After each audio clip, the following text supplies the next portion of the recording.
even further than that. But we want to come here to celebrate our Bennett Bell.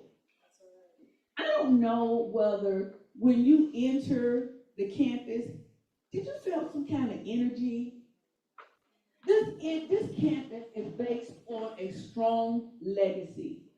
In 1873, they started this college. And when I came to Bennett for the first time, I felt that energy and that pull here. And so hopefully you felt that, or by the end of the day, when you walk out, just kind of breathe in and breathe out, and you can feel that. So I am welcoming you here today. Thank you for coming. Thank you for showing out and supporting our Bell sisters. We are excited to share with you what we do here at Bennett College. Now, here at Bennett College, we have a saying. Bennett Bell do it what? Well. Hello. Hello. Okay. So anyway, thank y'all for coming. We got some outstanding speakers here that's going to share some information. We have a performer here that is going to share some unique music. And let's have a good time. And you know, sometimes we want the room to be full, right? But guess what? You are here. That's right. You are here. And we're going to show up and show out today, right? That's right. Woo! Let's get the party started, right?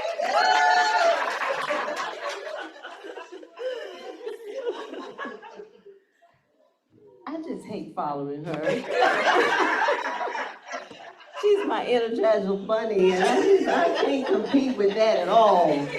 So I'm gonna get my little papers out, because I got to do a little bit of reading and a little bit of talking on what I'm thinking about today. Again, we are so excited that you're here. We're very pleased that you're here supporting our bells, that you're supporting anyone who may be performing or presenting today their business plan or idea. I'm excited for these young ladies because our vision, Dr. Wise and I'm sorry, I didn't mention my name, but I am Professor Tammy McNeil with the Business and Entrepreneurship Department. And Dr. Wise and I, we kind of do a double duel. You know, she's the energy, and I'm more of the laid back, kind of boring person. I do have my moments, but to follow her is always a joy. I am excited because she has put her blood, sweat, and tears into this program. And I cannot tell, even though my name might be on the agenda and the flyer, I cannot take any credit for what she's done today, because she has really done it. She's been planning this for the last year, and the last 6 months has just kind of started to make sense, you know, and I'm always saying, you know, tell me what you need. Tell me what you need. She don't like asking for help. Tell me what you need. Tell me what you need. So I stopped asking. So then yesterday at like 6 a.m. in the morning, she told me what she needed. And so I'm like, okay, so now I know what my role is. So I am a supporting cast member. I'm here to do whatever she needs me to do, but this is her baby. I'm glad that you all are here, and I know it's gonna be a wonderful event. I just want to say our vision, she and I, our vision is to have a community where every student develops their creative mindset. They develop their innovative mindset. They develop a leader mindset. And so we envision that our department is going to help to make change makers. We're looking for students who not going to wait for the future, but they're going to make the future. You know, you're going to be the ones to go out and make the difference in the world that you want to see. We believe that entrepreneurship is not just starting companies, okay? It's a mindset of problem solving. As an entrepreneur, you got to think outside the circle. You got to color outside the lines. You got to think, what they say, outside the box, you know? And sometimes your box might not be 4 corners. And you might not be able to know that you've got to see something different than what you're stuck in at the moment. So we want students to launch startups. We want students to think about being entrepreneur. It doesn't matter what discipline you're in, you can be an entrepreneur. So we're wanting students to open their mindset. And I'm sorry, can you cut my off? I'm so sorry, that's my ring bell going off. Let's see if I can shut it off. I'm sorry, you all. But we want students to do that. Being an entrepreneur is resilience. You have to be resilient. What happened when we had COVID? All those companies who hadn't been online had to get online, right? They had to pivot, they had to change what they were doing. Being an entrepreneur, you have to do that. Our vision is to help you. We want to be committed to helping you foster that kind of idea and mindset. We want to take your ideas and welcome them into what we do in the department, as well as what you will do in the future. We want to reframe the word failure. And I came up with something this morning. Let's see if I can find it. So I made my own little acronym. It may not make sense, but I made my own little acronym for failure. So failure is fueling ambition into lasting, unstoppable resilience and excellence. Okay? So just remember that, all right? You can say, I know I have failed so many times, so many companies that I've tried to start, so many events I tried to start. I've even failed at Pilates. Now, how can you fail at Pilates? But I did, and I'm still trying to get back into Pilates. I got the whole machine and the videos and everything. I ain't done it yet. Got a whole gym set up in my home, and do you think I have done Pilates? No. So definitely failure is an opportunity. So what I like to do real quickly is, I don't know if I need to put this little thing on. When you all see this cup, and you probably have heard this before, some of us might see it as what? Half empty, and some may see it as what? Half full. I see it as half full. And the main reason I say that is because neither one, whatever way you see it is not incorrect. It's your view of the world. It's your vision. It's your experiences. But I see it as half full because what happens is every failure, I pour something in and I learn from it. Every success, I pour something in and I learn from it. Every experience, I pour something in and I learn from it. And in the end, guess what happens? I get to drink from it. I get to drink from it. Because I get to learn and experience and understand all of what went into that pour, and it helps me to be a better person. It gives me energy to pour into other people. It gives me excitement to know that life doesn't end because I failed at Pilates, okay? So if you've got a mindset that you want to be a person to do hair, be the next Carol's daughter. If you've got a mindset that you want to start a coffee house, be your own Starbucks and put your own stock out there for people to buy. Put your own coffee out there for people to buy. If you want to be a bookstore owner, who started as just a bookstore owner? We all shop from Amazon. He started in his garage with just used books. I'm quite sure he might have thought he wanted to be a bigger bookstore, but you can get everything on Amazon. That's why it says from A to Z and with a smile. You can get everything. I'm sure you can. Now, I did look. You can't buy live products, so you can't get a zebra. But they do have zebra toys. Okay, so and they do have somebody's shoes that started with a Z. I was like, what? Some shoes started with a Z? So they do have everything from Z. And guess what? If you're a Prime member, you can get you a car in 2 days. So if you think you can't get a car, go to Amazon. They got financing. You can get you a car. You can get just about everything from Amazon. You can get grocery, you can get clothing, and you can get cars, people. Cars. Okay? So these entrepreneurs have had vision. They failed plenty of times, I'm sure, and they decided that they were not going to give up. They kept pouring into that glass. So whether, again, you see it half full or you see it half empty, everything that you learn, everything that you experience, everything that you understand life to be can be poured into your experiences. And you can learn from those, and hopefully you can share it with others. So our vision in the business department and the Entrepreneurship Center is to really help you pour all of what you gain in your experiences in your cup so you'll be able to drink from it. With that, I had some other stuff, but I know you're looking at me. So with that, I'm going to say, what do you want us to do now? We appreciate you for being here. Thank you for all of those who are here supporting someone, and for those who are brave enough to come up here and follow this thing. Thank you. What's that? Chantel? Okay. So our next speaker will come up, and it is Chantel. So thank you all for being here. Yay. Thank you. Okay.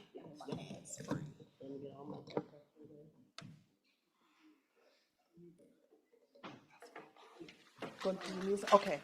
I'm going back. I'll be back, y'all.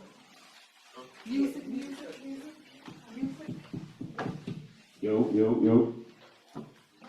I'm low key, I'm probably dolly, just eating Danish, and if she love me, I'm singing to her like Temptations. I'm not famous, local legend, I might change it. Yeah, they know me, you owe me money, but short change it.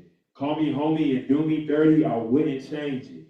Tight circle, I sat back and rearranged it. I embrace it, if you want it, you gotta claim it. Write it down, you really want it, you gotta name it. Marathon, they said that they needed motivation. I dropped classics, yeah, they keep me in rotation. On the move, I stay switching my location. Money good, I'm really beating the inflation. I've been patient, trying to build me a foundation. Black Rose, they said that they needed motivation. I dropped classics. Yeah, watch. Look, so I know we here at the Entrepreneurship and Business Showcase, so how many creators we got in the room? I'm about to say it should be a lot of people, everybody in here, right? That's right. All right, so this next one is for all the people that really put something into what they're doing, may not necessarily see, what they're gonna get out of it yet, but they still keep pouring into it, right? So this first one is called What I Give. All right. Yeah.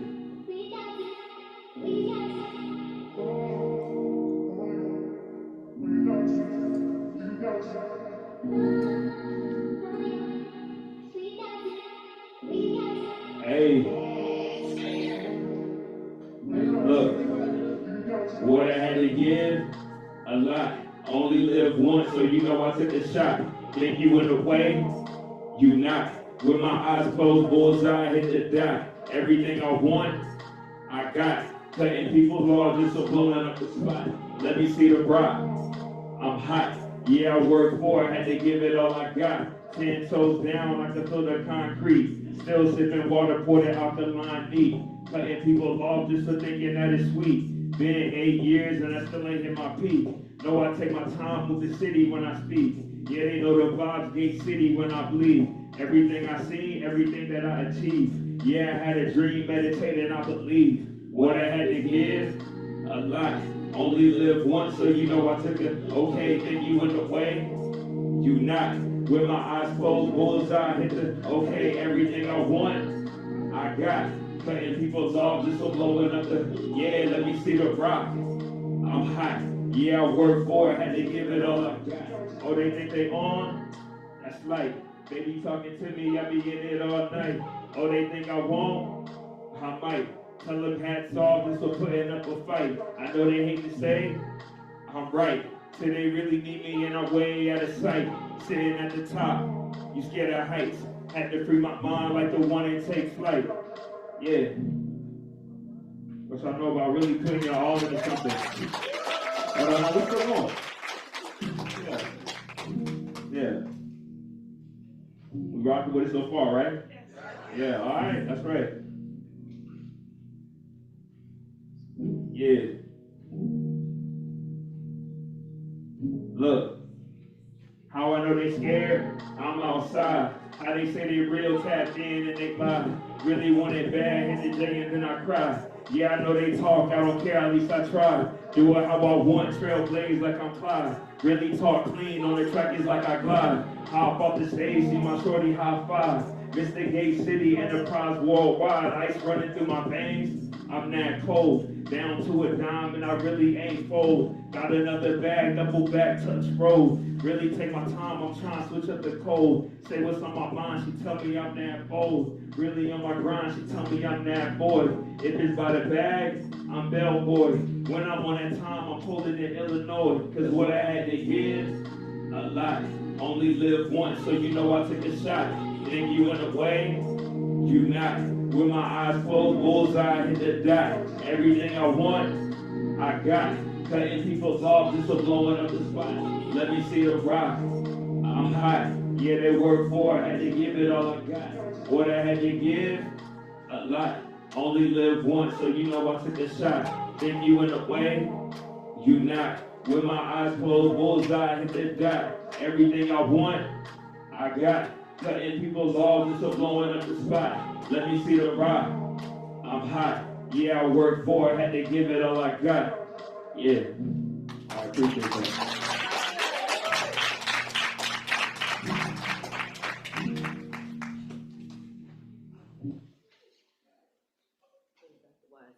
I think we're ready for you. Dr. Wise, we're ready for the next speaker. Well, come on up. We can get the lights, please. You keep them down? Okay. So we can see the slides. Okay. All right. Bennett Bells. I'm so happy to be here today to speak to you all. And thank you, Dr. Wise and Dr. McNeil, for allowing us to be here, and to all of the speakers. I know that you all will have something really valuable for our students today. My topic, as you can see, is creativity as capital. But before I get into that, I want to give you a bit of an origin story about how all of this got started. Just that this is a body butter, so just keep that in mind. It seems real simple, but this is how it came to be. I was actually moving from Colorado, a dry climate, to Texas, a humid climate. So on that drive, because I was driving, the closer I got to the Dallas area, I kid you not, I noticed that my skin was just dry. My hair was short, like yours, and it was natural, but my hair felt like I put hairspray in it. It was, pliable, so it was as if the environment was literally extracting moisture from my skin. And I said, that's a problem because it's dry in Colorado, I'm in Texas, it doesn't make any sense. So I had to ask why, because this was not a skin condition that I had ever had before. So as I started asking what was going on, I got there, of course, and I'm trying different lotions, it's not working. I conferred with the dermatologist and the doctor, and they were like, well, we can give you this, or we can give you that, we can write a prescription. But my training as a massage therapist and focus on Chinese medicine made me ask, but I need to know why. What's the root of this? What is causing it? So asking that question, and then also understanding how I ended up with a 2-centimeter spinal tumor in 2014. And then ended up healing my thyroid a few years ago. That is creativity as capital. That is a unique way of looking at a problem and coming up with an answer, or unique way of answering a problem that you may have. So we'll go ahead and delve in. I looked up the word capital because I wanted to give you all a written definition, and I want you to keep this in mind as I go through the presentation. Let's see if I can move it. There we go. So wealth, it says, it's a form of money or other assets owned by a person or an organization, and it's used for a particular purpose. So think wealth.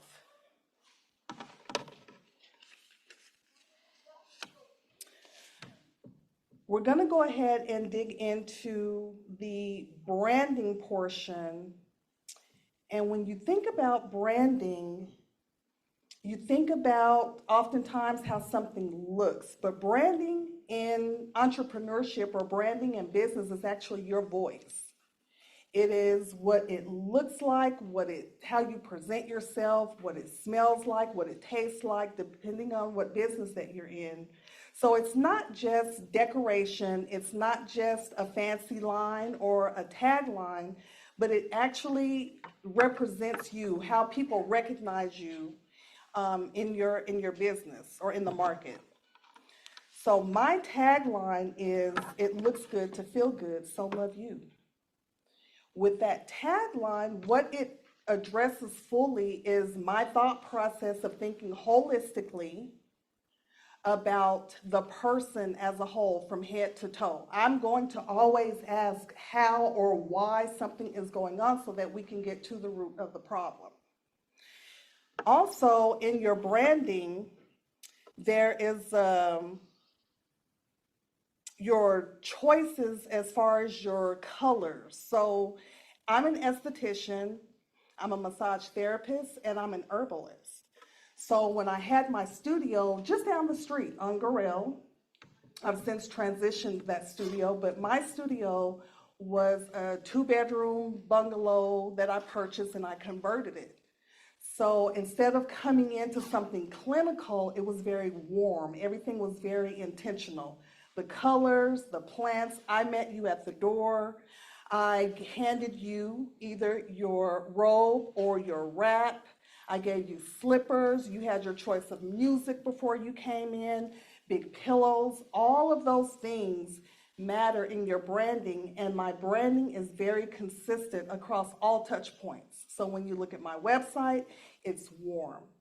When I approach you or I'm having to talk to you to discuss something, can you guys hear me off the mic? I'm sorry. Okay. When I have to talk to one of my clients about something that may be difficult, then I approach them in warmth. It is not matter of fact, and it is very different. It's kind of how you would identify a doctor's bedside manner, if you will. So I make sure that those touch points, even in my website, my blog, everything, my copy, every word is coming from a warm place, but it's also very educational. So all of those things are a part of my branding, and it matters because it helps to position you so that people can recognize you, even if they don't necessarily see you. You know, if someone hears, it looks good to feel good, so love you.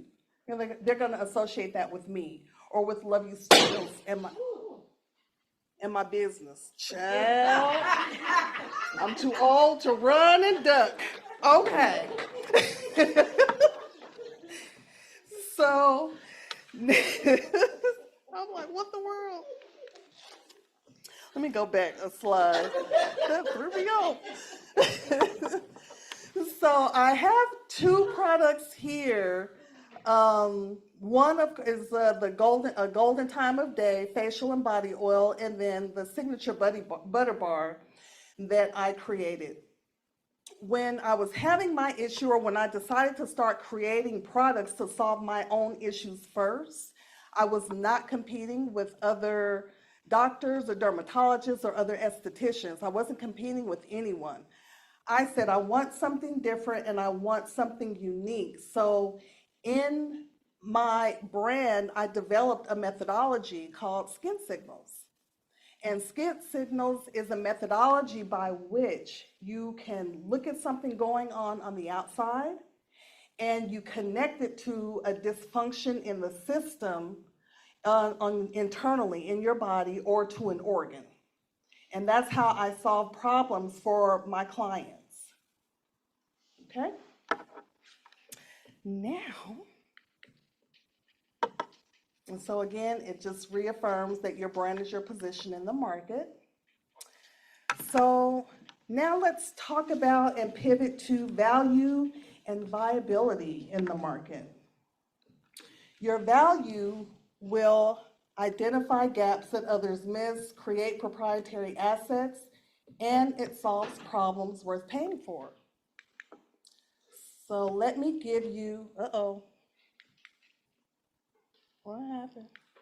Give you an example of a good example of filling in, identifying a gap that others miss. When I was in school for aesthetics, if you all have ever had a facial or you've gone to have a facial, you know there's that machine and then there's a light with a magnifying glass. Well, on that machine, there are different tools depending on the type of machine you have. We had something called a galvanic. And it's a tool about 5 or 6 inches long. It's kind of rounded on the ends. It's a metal tool, and what it is if you turn it one way, you plug it in, if you turn it one way, then it helps to push product into the skin. If you turn it another way, then it helps to extract impurities out of the skin.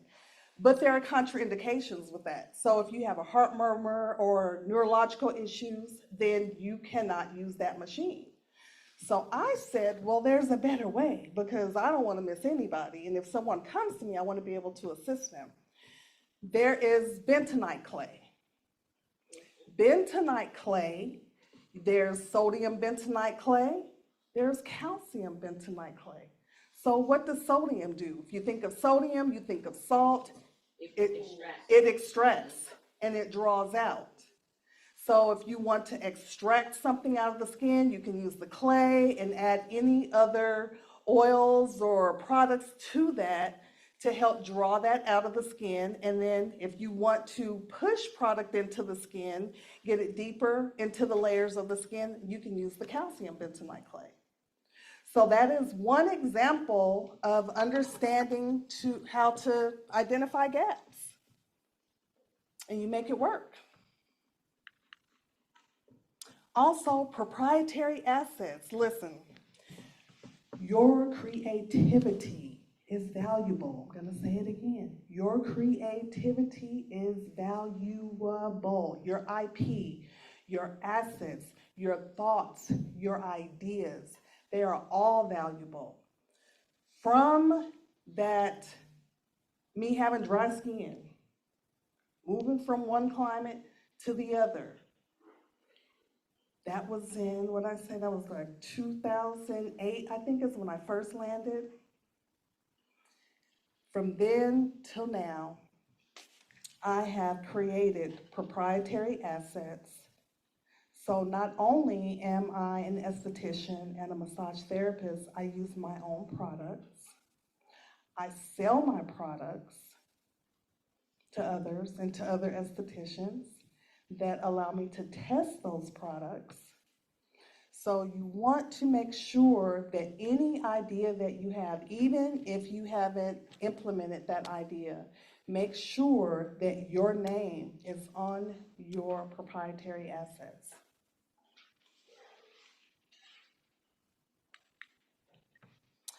Solving problems worth paying for. As an entrepreneur, you want to make sure that you are able to solve problems maybe someone doesn't have an answer to. Now, I'm of the mindset that there's an answer for everything. Even if we don't know it, if we don't recognize it, there is an answer for every single thing under the sun. When I say everything, I mean everything. Every ailment, there's an answer for it. So this particular client, if looking at her, you may say, well, she has some pustules and some hyperpigmentation, but what she actually needs is a liver cleanse. And I use my skin signals methodology to determine that. Looking at what's on the skin, associating it to a dysfunction inside of the body. So don't forget, you're creating proprietary assets. Also, there was one other thing I wanted to mention. Oh, in your proprietary assets, your IP, even when you offer an idea, I don't know how many of you have worked somewhere or you're on a job and you come up with an idea. And then they say, okay, that sounds good. You know, go ahead and submit that idea. You give your idea away, it's implemented. That company is making money off of it. But who came up with it? It belongs to you. Those are important because those assets are what you can pass down. And you want to have proof of those assets by attaching your name to it at all times. Don't forget that. So we'll pivot from here.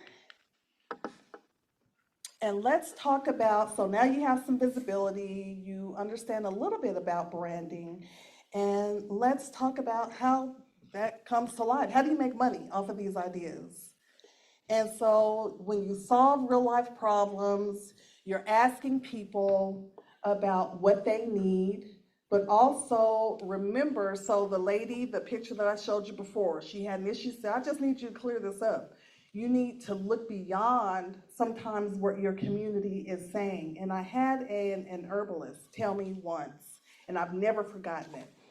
She said, if you look around your community, your immediate environment, your environment will tell you what the people need. So all those dandelions folks are killing, that's a liver cleanse. And then when you begin to understand the deficits in the community that you're in, I did just a quick, assessment of my community, even around the studio. So many people come in with hyperpigmentation. So many people come in with eczema. All of those issues can be solved most times in the community. We just don't recognize it. So when you think creatively and uniquely about how to solve problems, sometimes it's right in front of you, but as an entrepreneur, that needs to be your sight line. You're constantly thinking and staying ahead of the game.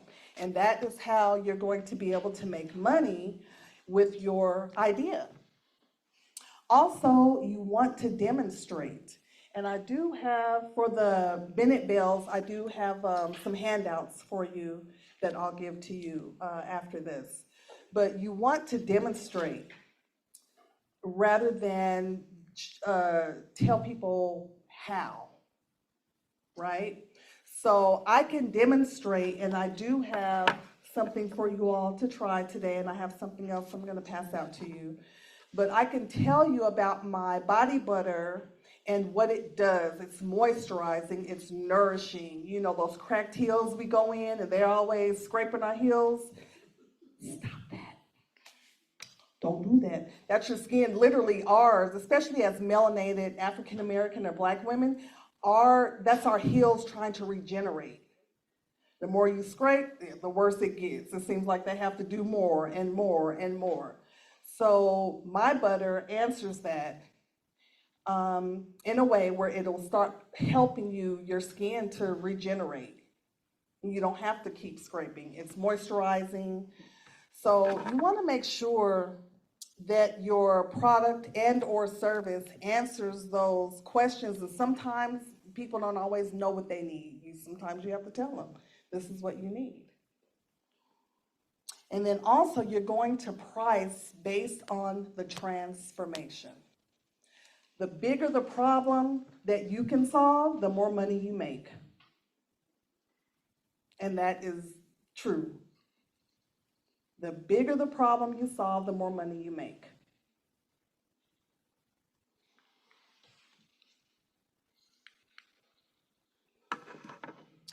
So you're going to move from idea. You have an idea, it sounds good. And remember, when you have an idea, that idea belongs to you. It doesn't have to make sense to anyone else. It was given to you. And you can work that idea no matter what it is. Nothing is too outlandish, nothing is too crazy. Even if you have this idea, you all would be amazed at how sometimes I felt like I was all over the place. But then right now, I can say all of those parts and pieces have come together and it fits and it makes sense. So start with your idea, test your idea in the market and in your community, and your community may not be your immediate community.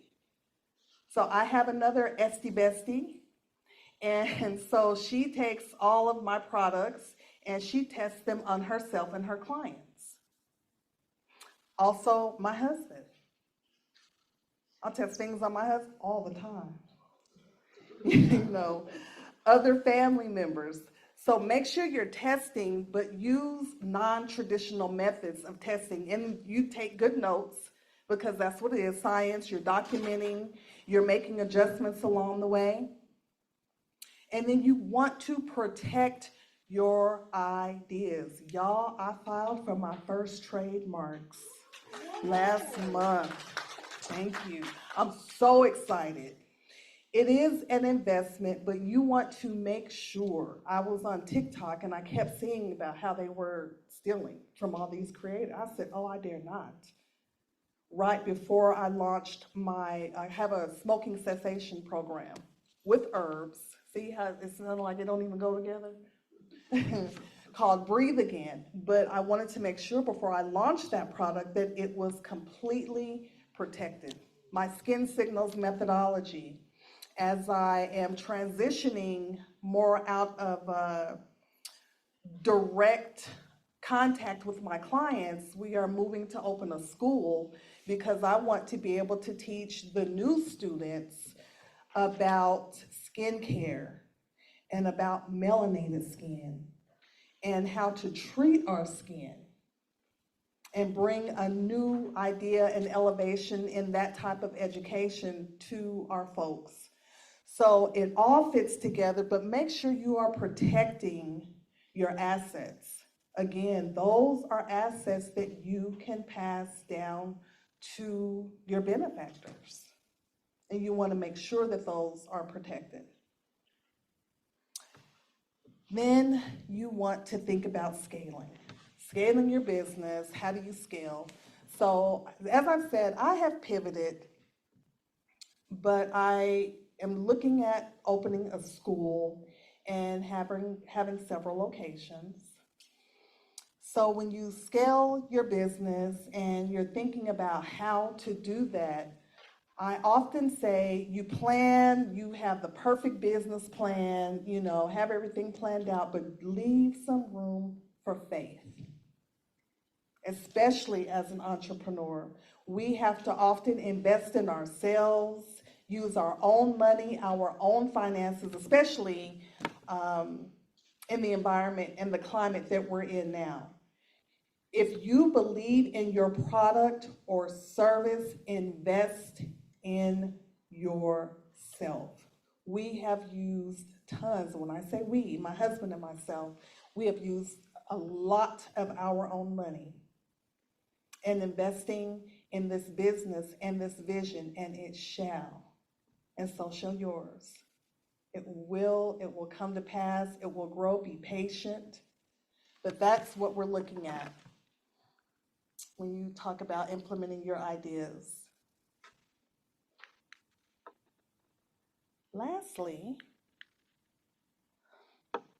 some other products. I talked about what makes mine different.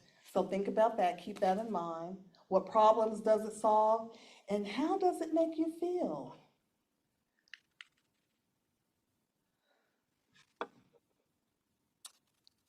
This second to the last slide is notice where you already solve problems. So you probably don't think of it too often, but my friends, how I got into massage therapy, I showed up for a friend of mine that was in labor. I had already had children. So I knew where to rub and, help and breathe. And she said, you need to be a massage therapist. I didn't know what a massage therapist was at the time. I had no idea. Now this is 25 years ago? I had no idea. So where do you show up? What do people ask you for advice about? Where do you serve already? Those are some ways to think about how you're already solving problems. Ask who else has this problem. I wasn't the only one with dry skin that couldn't figure out a problem or a solution. And then you want to make sure that you're writing it down. Write down your ideas. Nothing is too small, nothing is too simple. Write everything down, keep track of it so that you can go back to it and you can revise and update as you need to.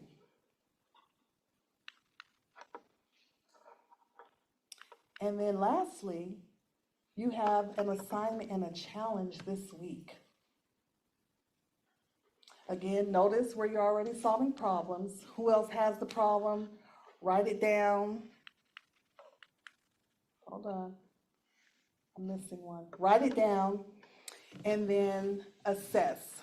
So that's what I want to leave you all with.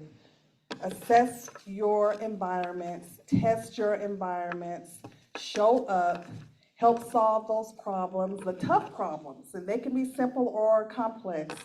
But the bigger the challenge, the more money you make, and believe in yourself, always. Before we end, I want to pass around, I have some handouts for the students. And then I have, here's a handout. I'll do that for you, thank you. Please, back here. Yes, ma'am. Okay. And that's for the students. And then I also I bought 5 affirmation cards. So I know they said we have 10 minutes for questions. And so if 5 students ask a question, you will get an affirmation card. And I'm also going to pass around this butter. So what I want you to do is just reflect on how it smells. What is the quality of the butter? I have some spatulas that you can use, and you'll just pass it around and experience that. And then I also bought what I have called my wellness lollies. Did I leave them with you? Wellness lollies. Now, if you are hypersensitive to heat, then you may want to pass, but the wellness lollies are sugar-free, but they are herbal. And so these particular lollies are called Island Fire, and they help with inflammation and with energy. So I will leave you all with that as I pass out the butter. But does anyone have any questions? Yes, ma'am. What's your name? Aaliyah. Aaliyah? Hey, Aaliyah. Yes, ma'am. I have a couple. When you said you were an herbalist, is that a certification you get professionally, or is that just like something that you do as like a hobby that you decided to get professionally? That's a good question. So as an herbalist, I did not have to go through a certification program. There is no particular requirement in the United States, so anyone can call themselves an herbalist. But I prove myself to be an herbalist through my products and how I approach my thought process and how I approach my clients. So I study a lot. When I say a lot, a lot. But instead of getting a certification that I don't necessarily need, I am actually going to pivot into nutrition. So I'll be getting a nutrition certification to add to my list of qualifications. But that's a really good question. Yes, okay. So the calcium clay, I've had a couple of, not clay masks, but like clay cleansers and stuff. Mm-hmm. For your clay ones, is this supposed to, infuse the product inside the pores? Would you not be worried that the clay would like clog the pores or like trap all the oil in the skin, or is that what like you want? Nope, good question. So when you know your product, so again, I explained there with bentonite clay. Now there are a myriad of clays, but with bentonite clay specifically, if you are using the sodium bentonite clay, it will extract. Like you'll visibly see once you use that clay. And then depending on what the client needs, I'll add essential oils or other materials to that clay. So when you use it, you will actually be able to see in the sodium the impurities coming to the skin, so then I can use my tools to extract. For the calcium, when it's pushing in product, you can also, there's evidence of that as well. Me being an esthetician, you'll be able to see how the product is able to absorb quicker into the skin. So no, it won't clog your skin. Mm-hmm. How did you get all these credentials and like how did you spread your business this far? Was it time or like was it like a platform that you started using? Because I know a lot of people use TikTok now to start their business, but like No, so there was no TikTok around when I was, and no Facebook when I was in school. When I was in school, I started my massage therapy. I went to school and I got a degree in massage therapy, and I graduated in 2003. And I was still old when I went to that classroom. I was 33 at the time.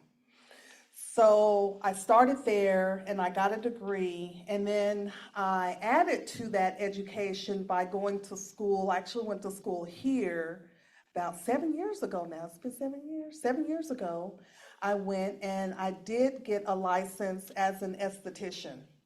Herbalism, I've been studying since my grandparents had a garden and they used plant medicine with us. I told someone once, I don't even remember going to the grocery store to get vegetables before I was 35. So no, there's my platform. I'm on Facebook, I am on Instagram, but most of my business comes by word of mouth. Yes, very organically by word of mouth. Now, it's not because I didn't try. Listen, I did. I'm still a presence on there, but I'm learning how to pivot to educate more, because the more education you give away, I find out that people, they're like, oh, okay, maybe she knows what she's talking about. So I do use those platforms, but most of my business comes by word of mouth. Yeah, that's it. Awesome. Those are great questions. And I have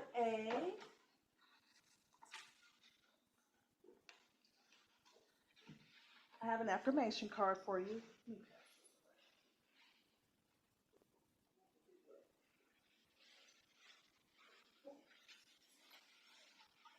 Thank you for asking.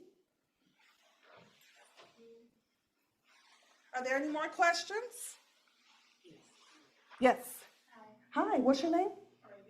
Arabia? That's pretty. Go ahead. I know you mentioned how like most of your clients have like really bad personal communication. How do your products really like help with it? Like is like coding acid or is it all natural? Say that. I didn't hear the last part. I'm sorry. Like all natural or just like everything just all natural. All natural. Because I have seen some horror stories, and when I say horror, especially when it comes to our skin, when we understand that melanin itself is our superpower in so many ways, we will stop using it, because that stuff was not created for us. It absolutely was not. And I have seen some of us, they say, go get the laser treatment for hair, and people are like, oh yeah, it's great. Yeah. And then 10 years down the line, you're trying to figure out why my adrenal glands are offline. Or in worst case scenarios, I've seen people there was a lady that I was helping. She ended up going with somebody else because it was local for her, but in St. Louis, now this is a doctor-backed clinic. Went in, and she went in for some kind of treatment. But when I say her face looked like a checkerboard, they burned her so badly. And I think if you look, you'll be able to even find that online. But it was so bad, and I was so angry. So I said there are better ways to treat our skin, especially when you're talking about, most of the times you're talking about congestion in the body, inflammation, and a lot of times the skin conditions that we have are environmental. So we have to consider all of those things. So no, man, it's all natural. All natural. I use essential oils. I don't use any fragrance oils. And essential oils, when you're using them in products, soap and sometimes products over time, the scent will fade, but the benefits of that oil will stay in the product. Yeah. And I have a card for you. Yes. Yes, ma'am. Was there ever anyone that you couldn't hold? Like, you couldn't fix what they had going on? No. Has there ever been a time, though, let me tell, here's another question. Was there ever a time that I gave a protocol that someone did not follow? Yes. Right. So, because oftentimes we have this microwave mentality. We want it done quick. And so I will say, okay, this is your protocol. I can get you from A to Z. I can get you to where you want to be. It's going to take some time. And it won't even take a long time if you allow me to work with you. So for my clients, what they're required to do is they are required to snap a picture of themselves every day, because sometimes you don't realize how you are progressing because you're with yourself all the time. And you don't see that your pigmentation is fading or that your skin is clearing up. You think that you're supposed to go from A to Y, in a week. But no, there's never been a time. Now, I may have to bring in, we have a neighbor that is dealing with cancer. And so I may have to go dig a little bit depending on medications they're already on, or, things like that. But there's an answer for everything. And I may have to pull in another herbalist, that's more experienced than I am to say, hey, what do you think about XYZ? But not usually, not when it comes to skincare. When it comes to skincare, I'm grateful because it's a gift that I've needed to go back and better understand. I'll say it like that. Yes, ma'am. At first I thought it was honey lemon, but and it does kind of have a zesty smell to it. But is the main oil in here tea tree? No, there is no tea tree oil in there. So that is my signature scent, spicy lavender. So I customized the scent. It is actually lavender with some pepperine, and some other oils. But no, there's no tea tree. And then what you're also smelling is probably the cocoon butter. There's a cocoon butter in that butter that you'll smell. And so it's a little bit more medicinal. Thank you for asking. Yes, ma'am. The question I have is, how do we get your product if you want to purchase your product? I am available at www.loveyostudios.com. Yes, I do. I do have a website, and I really don't know what happened to my very last slide. I had 12. I don't know what happened to it. It disappeared. But yes, www.loveyou, that is LOVE, the letter U, studios.com. And that is how you get in touch with me. So I have 2 more cards. Yes. I don't need a card, for the students, but I'm wondering if there's anything along your entrepreneurship journey that you not regret, because I don't really believe in regret, but what would you tell your younger self who was like just kind of starting out? Stay focused. Stay focused. Do not be discouraged because there is never anything missing or broken. Ever. You will use it all. And it doesn't have to make sense up front. It doesn't. So for me, when I go to sleep, I'll have a dream about something and then I get up and I go make it. And that is how I create my products. It sounded crazy to me when I woke up one morning. I told myself, I said, you know what? And I had bars of soap that I hadn't used, hadn't sold. I said, I need to make a cleansing balm. It's like, what is that? It's a cleansing balm. The cleansing balm for our skin does not have any soap in it, but it cleanses. I want to start pivoting people from using, these surfactants where you feel like it has to be all foamy on your skin in order to feel clean. I was like, how am I going to do that? And guess what? All 4 of them have clay. All 4 of them, different clays, but it's cleansing. So I would tell myself to stay focused because I dropped it a lot of times. You stop too soon and you need to keep going. You won't necessarily understand it on the front end. Sometimes you have to get on the back end to see how everything comes together. So I would definitely tell myself, I tell my husband all the time, do you know where we would have been if I would have started, or kept going? Because I started out in accounting, y'all. I started out in accounting, and I was like, I don't want to do numbers. And I worked for the Department of Revenue in Denver, Colorado. I used to. And then I went to business administration. I was like, I don't do that. And then I ended up in the massage therapy school, and I was like, oh, I loved it. I took a break, and then I went back. And then I came here, and I was like, well, I said, babe, you think I should go and just get my master's or my doctorate? And I was in psychology. I did psychology. But I also taught personal and professional development, and I use all of it to help my clients. It all comes in hand because, tax time. Now I don't do my taxes anymore. But, that accounting piece, right? Business administration. I didn't get my degree in it, but I use it. Psychology. I still sometimes think I need to get my degree in psychology, but I use it.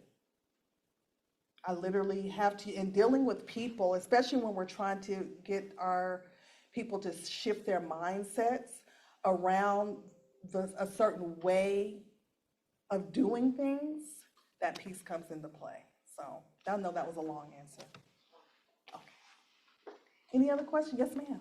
I wanted to ask more specifically what you were referring to when you talk about deficits in community and how that affects, because I think it can be interesting both physically and socially, stress and all the things that causes, but then also there's seasonal factors, because I know, well, I don't know if this affects other people, but I know I have like seasonal breakouts of things, and it happens more in spring and then summer, I'll be fine, and winter again. So if that's more but then there's also like winter depression. Absolutely. So if you are focusing on more the physical side or the social sides or a combination.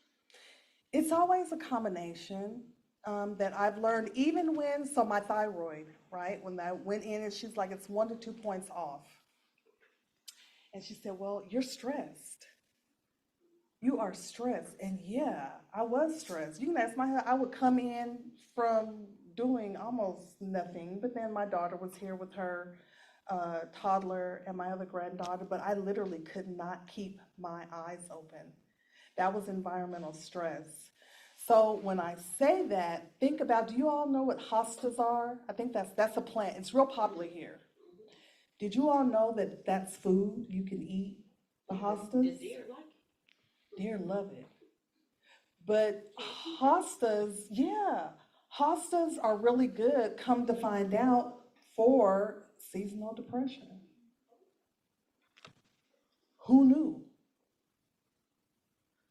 And I just think it's really amazing, whatever your belief system is. I say God, whatever, he's like right there, right in front of you.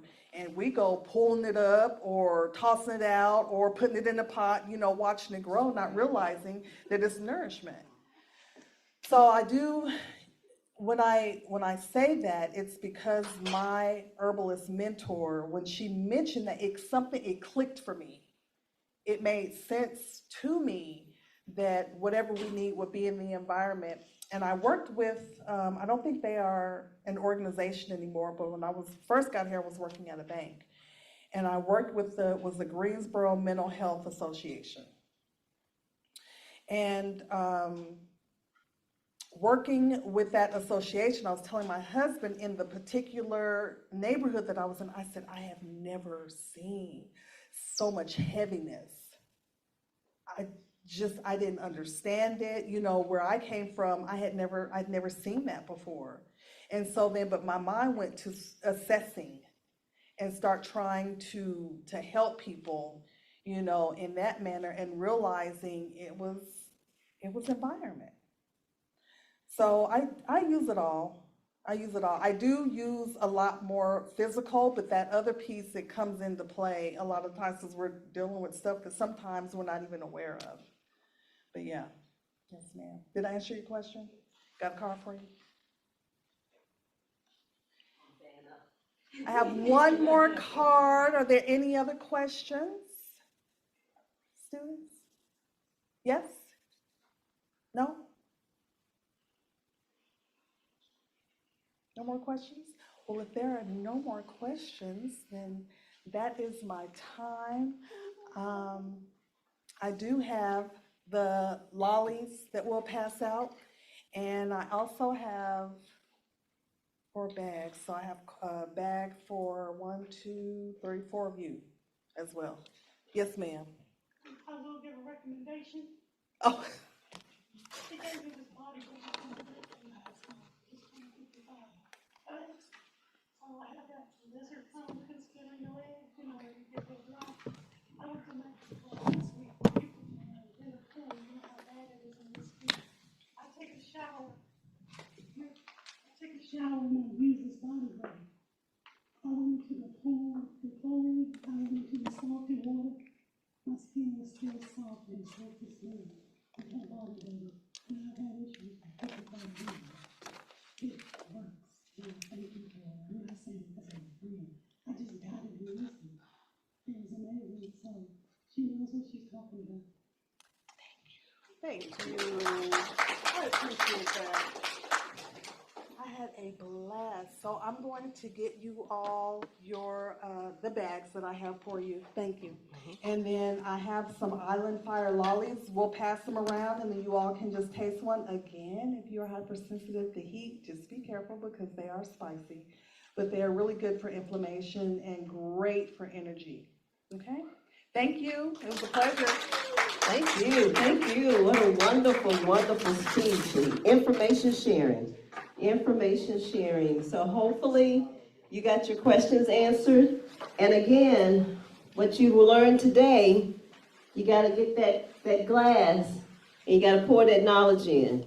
You got to understand that it's important to have this information, and it's important for you to be able to use it. So don't just come and listen and sit back and not take what you've learned in these sessions back with you to begin doing things of your own with your own businesses. We're going to keep it moving. We're going to move to our next guest, and I'm going to let her introduce herself. This is a good friend of mine, Miss Jonetta Appling. She's going to come and talk to us about business structures. And so if you've not decided what your business structure needs to be, this is a great time to understand how you need to determine what kind of structure you want to be. All right, so if we could we welcome our next guest, please?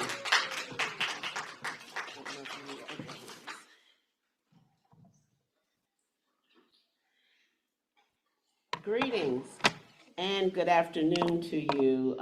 Again, my name is Jonetta Appling. I, by profession, am a revenue administrative officer with the Department of Revenue. I'll be celebrating 35 years of service with them come March 4th of this year, so I am ready to retire. I am a graduate of North Carolina A&T State University. I'm a two-time Aggie.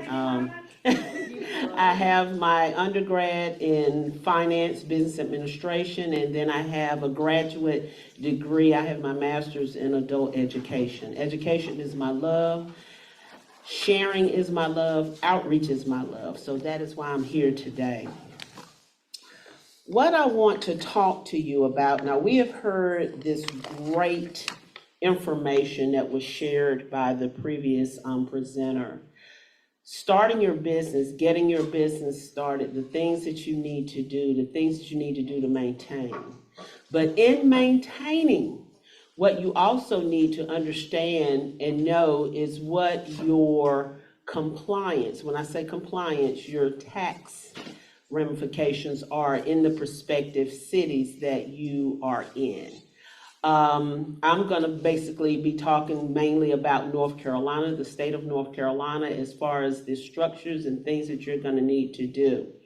Now, in North Carolina, there are primarily 5 business structures that you could be for your business. That is a sole proprietor, partnership, LLC, S Corp, or C Corp. Now, when you're setting up your business, you need to understand what those are and what actually is needed to be done in order to maintain those structures. The one that is loosely used that I hear a lot and have heard a lot is I'm a LLC. And I say, where you're a LLC practicing as what? Then I get the deer in headlight look. Because they don't understand that even if you are an LLC, you still have to decide which business structure you're going to operate in as that LLC, correct? So that leads me into sharing with you the different entities and what they comprise of. Now, a sole proprietorship, I always like to say you are the business is you, because that is attached to your Social Security number, okay? Even though you may go to the Internal Revenue Service and get a federal identification number, or also known as the EIN, whatever document that you use or put your information on is going to require you to share your Social Security number, okay? Now, as a partnership, that's where 1 or 2 individuals, if not more, come together to form a company together. And with that being said, for a partnership, you will have an federal ID number that identifies that partnership, because it is an entity within itself. It's separate from you personally, okay? So with that, you're also going to need to make sure that you have your partnership set up as either, in North Carolina, you can either be a pass-through entity. And when I say a pass-through entity, that means that the income passes through the partnership to the prospective partners, okay? That is when your partnership is set up as a pass-through entity. But in North Carolina, just as of 2 years ago, as a partnership, you can file at the entity level and not be a pass-through entity, okay? So if you do that, that means all income, all credits, everything that you're going to have that deals with that partnership is handled at the entity level. It's not passing through to the prospective partners, okay? So that's something to understand about that. Now we're going to move on to your S corporation. A S corporation also acts like a partnership because it is a pass-through entity as well, okay? A S corporation is comprised of members, and those members share in the tax liability, the income, the losses of that S corporation. But an S corporation also can elect in North Carolina to be taxed at the entity level, meaning not being a pass-through entity. So those are elections that you would make as far as your partnership and your S corporation. Now, a C corporation, that is a standalone entity within itself. There is no pass-through. That corporation is taxed at the corporate level, and everything that you have, your income, your losses, is done at that corporate level. It is not a pass-through entity. Okay? So the one thing is to understand your structure and how your business is going to operate. A lot of individuals will start businesses and not understand what they're getting into. And with that, the structure that they may have chosen may not be lucrative for their business type. And that will cause you to spend unnecessary dollars on things that you probably could use that money for something else, especially if you are a startup or a small business. And case in point, as a LLC, there is a $200 fee that you have to pay in for that, okay? Now, if you're not going to actually practice as a LLC, and let me just back up here, even if you are an LLC, you're gonna either have to be a sole proprietorship practicing as a LLC, a partnership practicing as a LLC, or S or C corp practicing as a LLC, okay? Because there is no LLC tax return. So it still reverts back to the entity that you chose to be, even if you are an LLC, okay?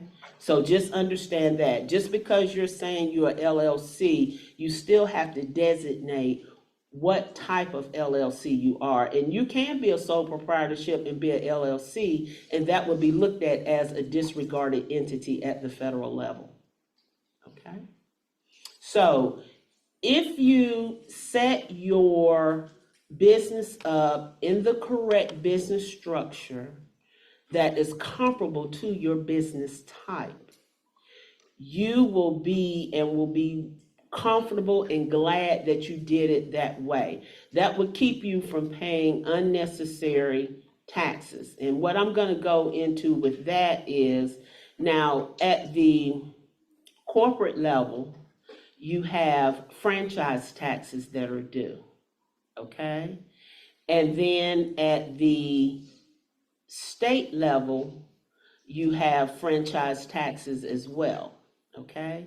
But with that, with some of your business structural types, if you are an S or C corp and you are filing here in North Carolina, you do have to pay franchise tax, and that is $200. So I say that to say a lot of individuals see these business structural types, and really they need to be practicing as a sole proprietor for a little while.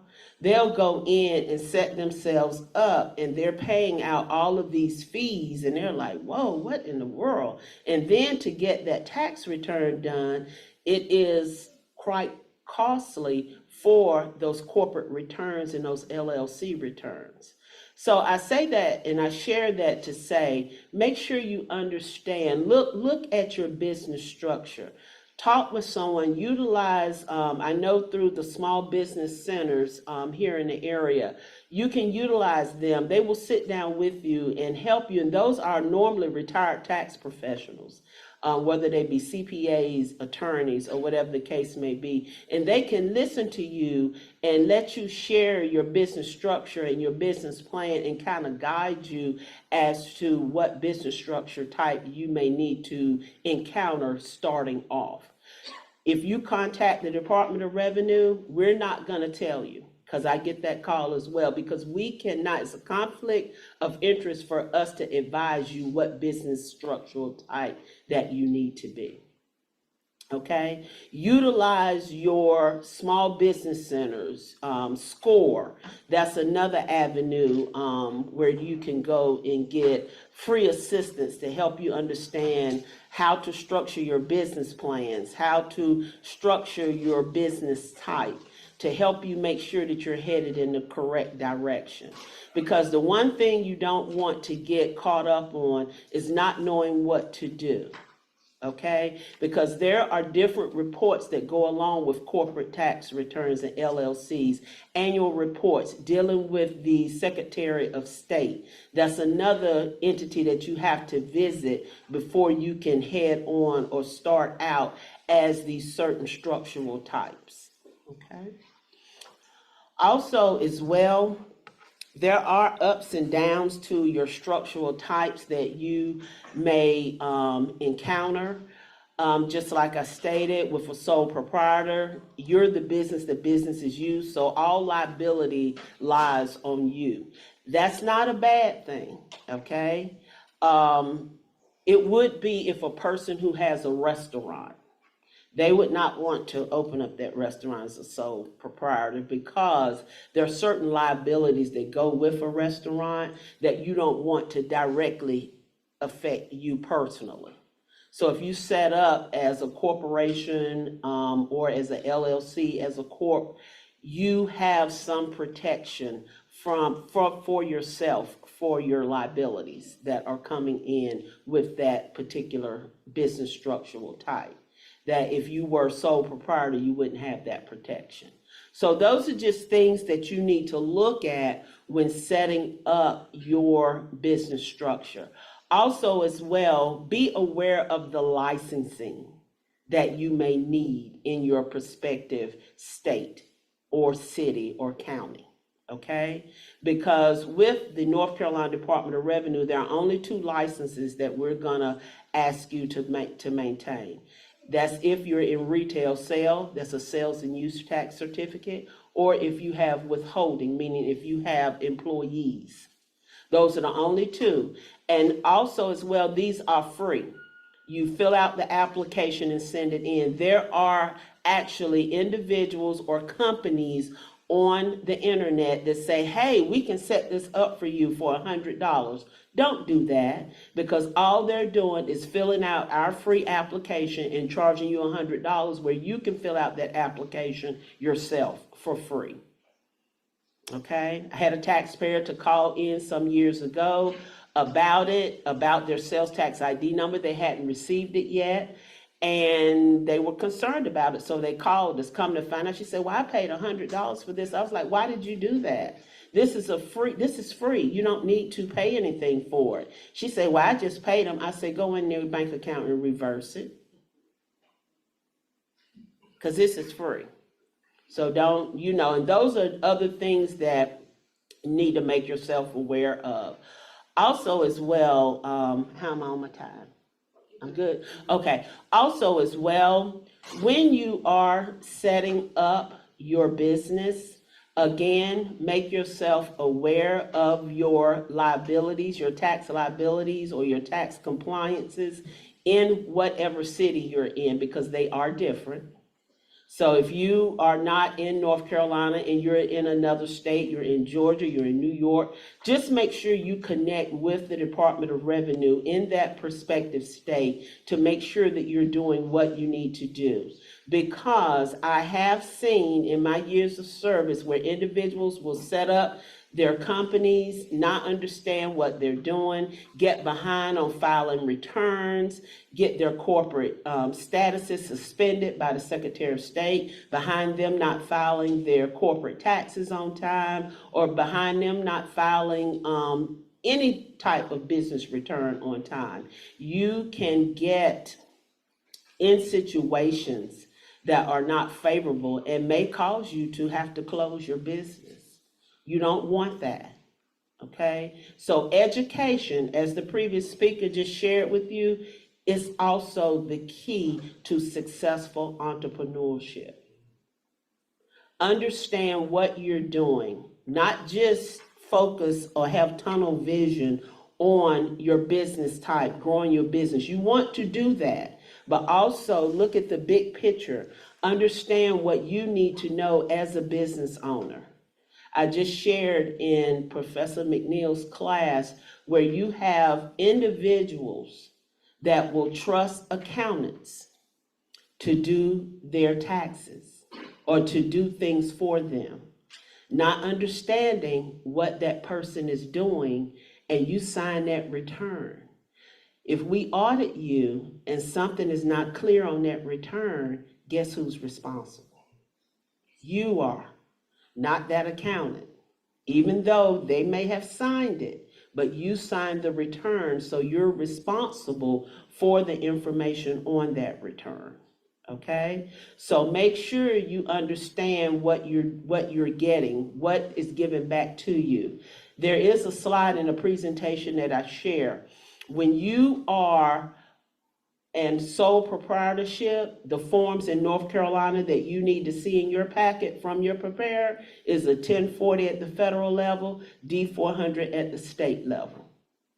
If you are a partnership, that form at the partnership level is the 11, I think it was the 11, I can't remember it right off the top of my head.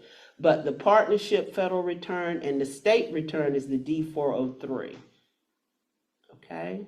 Now on the corporate side, the partnership, the corporate return at the federal level is the 1120. And the S Corp is the 1120S. At the state level, it's going to be the CD405 for the C Corp and the CD401S for the state level, for that S corporation. I can't tell you how many times I've had individuals come in, they get audited, they don't know why. I look at their tax return and they have been filed as a corporation. And they're saying, I don't have a corporation. Yes, you do. Because that accountant has access to all of your information. They go in, they get you set up. You're not realizing what's going on. You're just being charged and paying what's due. And then you look at that corporate return and there's information on there that's not jiving with what you actually do. There are numbers on there. There are different schedules on there. I even had one come in that said that they had rental properties across the state. And this person said, I only rent my apartment. I don't even own a home. But all of this stuff was on this return to help them get a refund.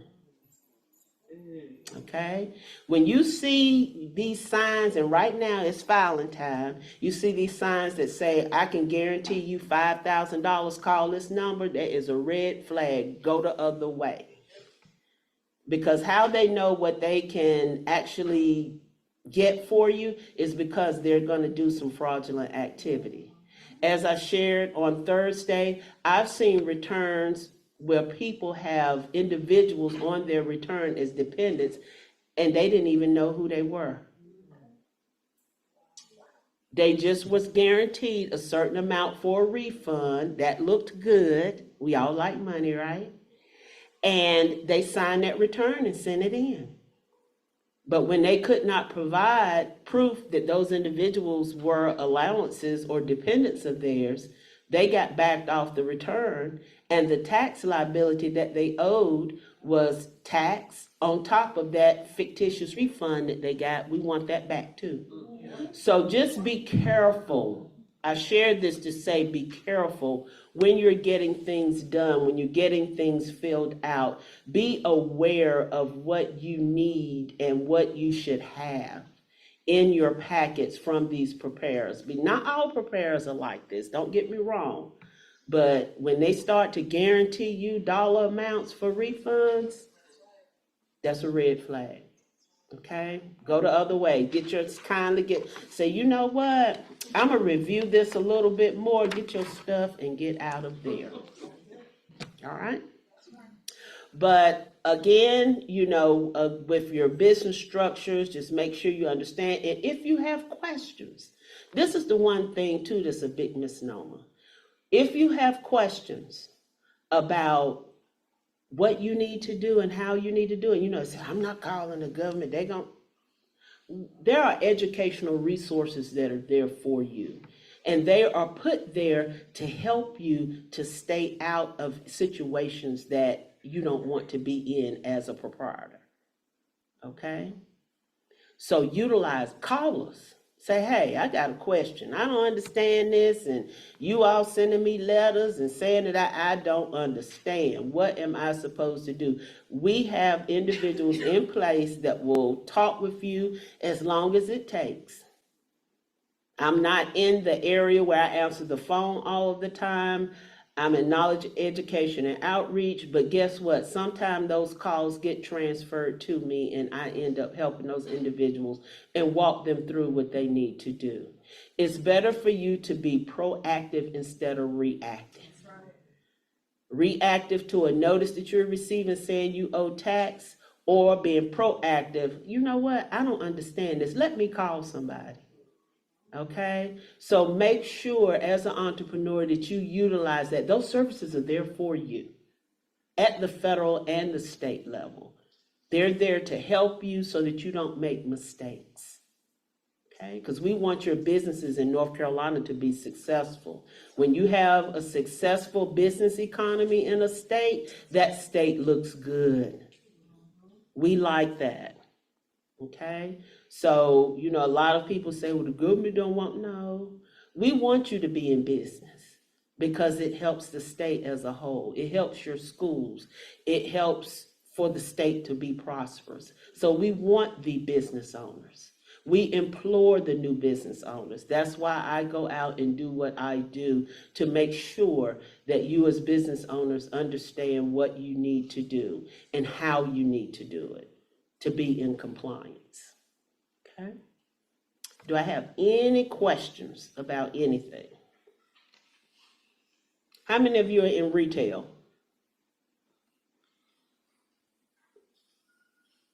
Okay, I know you are. Let's see. Okay, so none of you all are in the business of retail. What type of business structures or businesses are you looking to do? I just want some feedback. I'm gonna get you in a moment. Educational services. Okay, so you will be providing a service. Okay, so there are no sales tax on that service yet. We got some services that have sales tax, but right now we don't. Okay, but the one thing, if you start to offer materials to go along with your classes, those would be subject to sales tax. Okay, books and things of that sort. You may develop a book that's going to be used for your educational services. The sale of that book to those individuals to take your class would need sales tax being charged on it, so you would have to register for a sales tax ID number. Okay. Yes, ma'am. You mentioned a disregarded entity. Mm-hmm. What is that? That is a sole proprietorship that registers as an LLC. You are sole proprietorship, but at the Secretary of State level, in order for you to be a LLC, you're gonna have to register that sole proprietor as a limited liability company. That's what an LLC is. And you would be looked at the federal level as a disregarded entity, meaning you are an entity, but you're not taxed like a partnership or a corporation. You're disregarded on that side. You're a sole proprietor. Gotcha. That makes sense. Mhm. I just wanted to clarify. Thank you. Yes, you're welcome. You're welcome. Any others?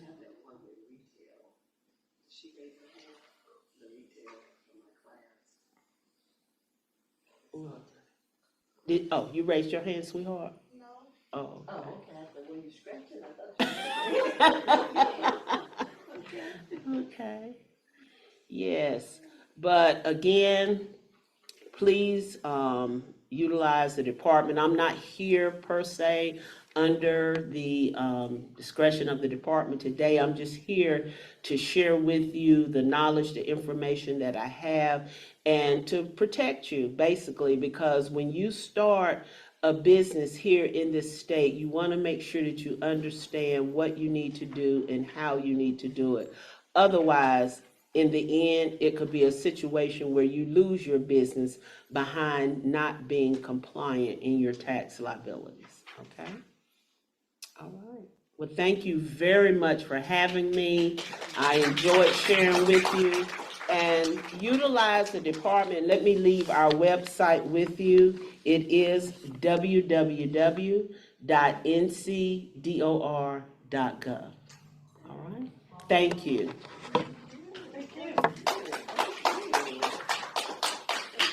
Thank you. All right. So once again, we got to pour some in, right? We pour some in. And each time a person comes up here, I'm gonna pour some in because it's new information.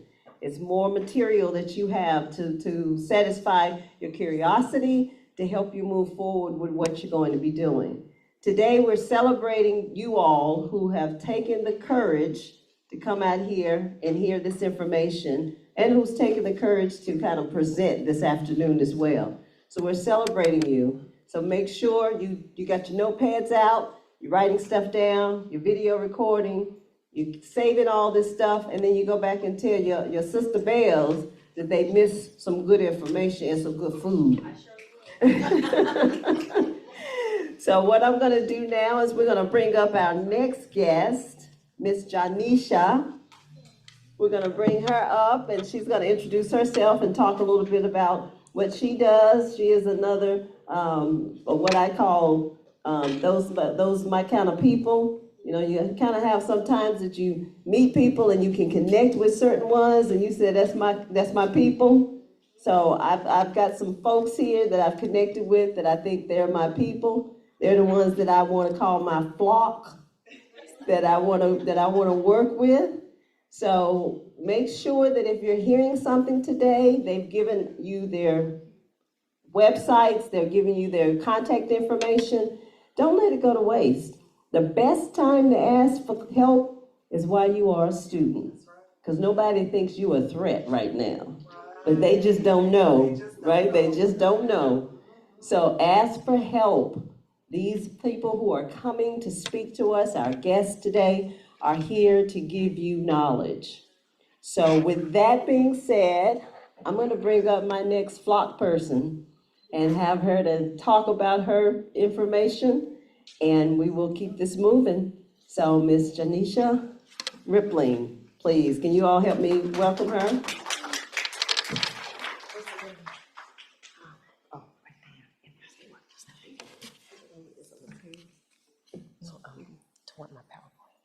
Oh, they got the clicker up there. Let me get it. Okay. Which way does it go? Is there any way that you can maybe bring it down just a little bit? I know I had a header. Is there any way? No?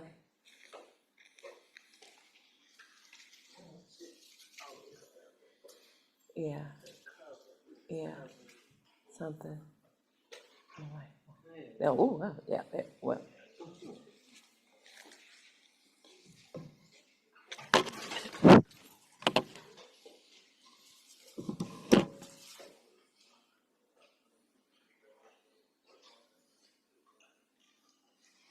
Well, I just kind of wanted to catch my title, because my title is The Leader You Build is the Business That You Build.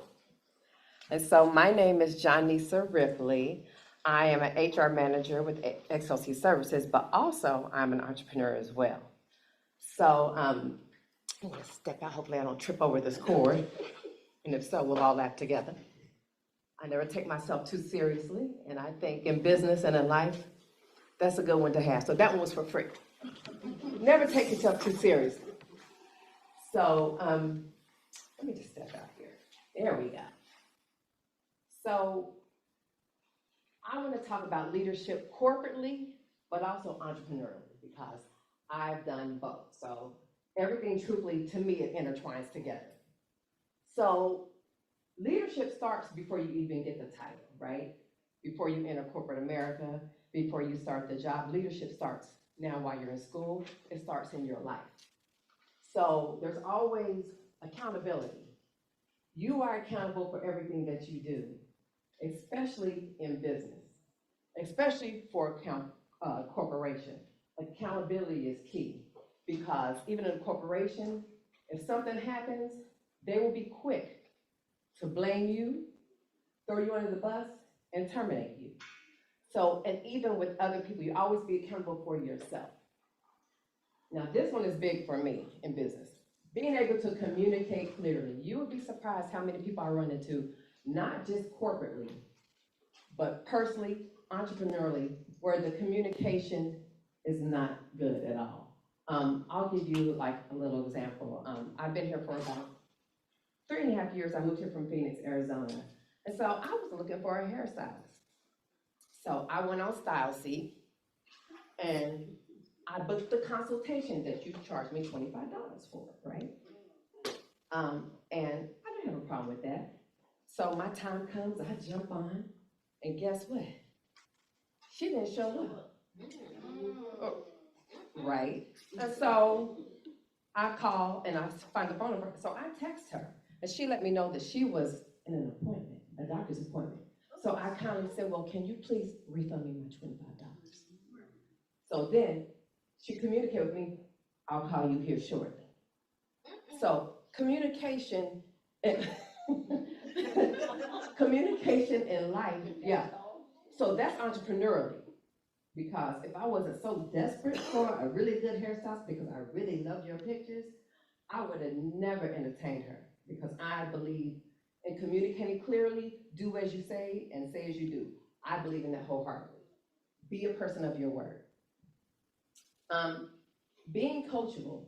Now, being coachable, you cannot always be the brightest person in the room. And if you are, you should be worried. If you are the smartest one and nobody can coach you because you know everything about everything, I always say you know everything about nothing, because I can't teach you anything. I've done the work, I've been through it, I made the mistakes, so let somebody who knows a little something more about you, let them be able to coach you. And showing up prepared. This is a pet peeve of mine. I do leadership training, and you'd be surprised how many leaders, and I use the term loosely, show up unprepared. I'm not handing you a pen, I'm not handing you paper, but I'm going to need you to do what you're supposed to do. So I'll give you extra 5 minutes to go figure that out. So showing up prepared, but even in entrepreneurship, if this lady would have showed up prepared when she saw that I had paid at StyleSeek, if she knew she had an appointment, guess what she should have did? She should have contacted me. That's being prepared. That's looking at your systems. Following through. Please, if you say you're going to do something corporately, and especially entrepreneurially, because you are the catch-all 22, you are everything. Follow up is imperative, because when you're in entrepreneurship, that is a good way. I'm that customer. If you don't follow through correctly, I am a Google reviewer. I actually have a gold star. I am one of the top reviewers. I have thousands of views on my pictures. I'm that person. So just remember to follow through, because you'll be surprised, or you won't be surprised at who will review you and who can really wreak havoc on your business. And talent without discipline will not advance. You can have all of the talent in the world, but if you're not disciplined enough to get up on time, to make sure if you have an appointment that you're coming, you're showing up before, they're waiting at the door and you're just now coming in with a cup of coffee and some rollers in your hand and you're like, girl, I'm so sorry. Then you've already messed up. And how many people have seen that? Specifically, how unprofessional is that? So you have the talent, but you don't have the discipline to do what you're supposed to do. So there's 3 types of leadership. There's corporate leadership, intra-leadership, and entrepreneur leadership. So corporate leadership is all structured, down to your systems, your processes, your handbooks, your policies, and your procedures. I may be here, but I know how I can move because they're telling me what the regulations are. understanding the systems and policy. This is heavy, heavy, heavy. Again, I'm an HR manager and I do a lot of leadership training. You'd be surprised how many managers don't know systems and they don't know what the policies are. How are you in leadership and you haven't studied what I call your corporate Bible, which is your policies and procedures? So even in entrepreneurship, know what your policies will be, which would be the IRS, governmentally, your bank, when you set up your business structure, you gotta know all of that. Be very clear on what you're doing. Even though I'm on corporate, but I had to throw that in there. Team leadership. This is big because like I said, there's a lot of people that I deal with who they're in leadership, but they don't know how to really come together and be cohesive with other people. And so in corporate, being a team player means you may not have it right all the time. You may not like what the other person is saying, but you still have to work as a team. It's like a watch, you know, this old-fashioned watches, everything's digital now, right? So the old little Swiss watch, you know, they have all these different moving parts, but all the different moving parts does what? It makes that one piece of watch. It makes that nice piece of working equipment. And that is truth in corporate America, hands down. Like I said, I'm in HR, then there's a corporate. I've always worked corporate, but this one, I work in a manufacturing plant, Procter & Gamble. But we work as a private vendor entity. And so then there's operations. So we're all housed within together, but they're very different. Operations, they're on the floor, but I handle everything HR. And professional communication. This is one of my leadership classes. Professional communication is everything. And it's not just me talking to you. It's your email. Are you capping everything? Are you screaming at me through email? It is, I have a work phone. It's how I respond to people. Everything's always professional. When I answer the phone, I'm not like XLC services. I'm mindful of that. This is my company work phone. And decision-making maturity. This is huge. You're going off of facts. You're never going off of your feelings when you're making decisions, ever. You'd be surprised how many people, I hate to even admit it, corporately, base it off of what they think. Well, I think she's this and I think she's that, but You're not supposed to be going off of what you think she is or what you're assuming. You're supposed to be going off of your facts and not your feelings. And I see it all the time, and it is really sad. Leadership, leaders telling me what they think. I said, well, do you have documentation? Do you have proof? Do you have this at this? Then I don't want to hear it. Sometimes we get along, sometimes they don't. They like me sometimes. Other times they really don't. Entrepreneurship. So I would say that within corporate America, I'm an entrepreneur. So this is somebody who takes the initiative. They do process improvement. So when I first came on to XLC Services, my boss, thankfully he lives in Indianapolis, Indiana, and he's really laid back. And he said, well, what do you think? Within the first 2 weeks, I said, you want me to be honest? I said, well, you need help. You need a lot of help. I believe in telling people you have 2 eyes, 2 ears, and 1 mouth. So that means you should be listening more, watching more than you are talking. Because if you do that, you're going to gain a whole lot. And I say that not just professionally, but personally. You can gain a whole lot by just watching people and listening more than you talk. Everything does not require a response, and it will carry you far. And so ownership mindset. So I told my boss all of this, right? And I said, I used to do corporate training, so I'm going to create a leadership training. And so I took ownership. I did surveys, so I collected data. I went on Google, Indeed. I did anonymous surveys, and I created a leadership. He's let me create everything. He let me create I do an HR internship. He's let me run. So I am the example of an entrepreneurship. So I get to be innovative within this structure, because as long as he sees me running and I'm doing well, because I am creative in this space, it's to the point where I've gotten the leadership, and he has reached out to the COO and the VP of Operational Excellence, and one of the executives, because they want to know how it's going. Because they want to do some of the stuff across all of our organizations. So again, it is intellectual property, but guess what? You don't think I'm not going to use this in my business because I created it? 110%. So entrepreneurship, a beautiful thing. I have done this as well. I've worked myself out of corporate America, and I've been an entrepreneur. I actually used to live in Aurora, Colorado for 30 years. Yes.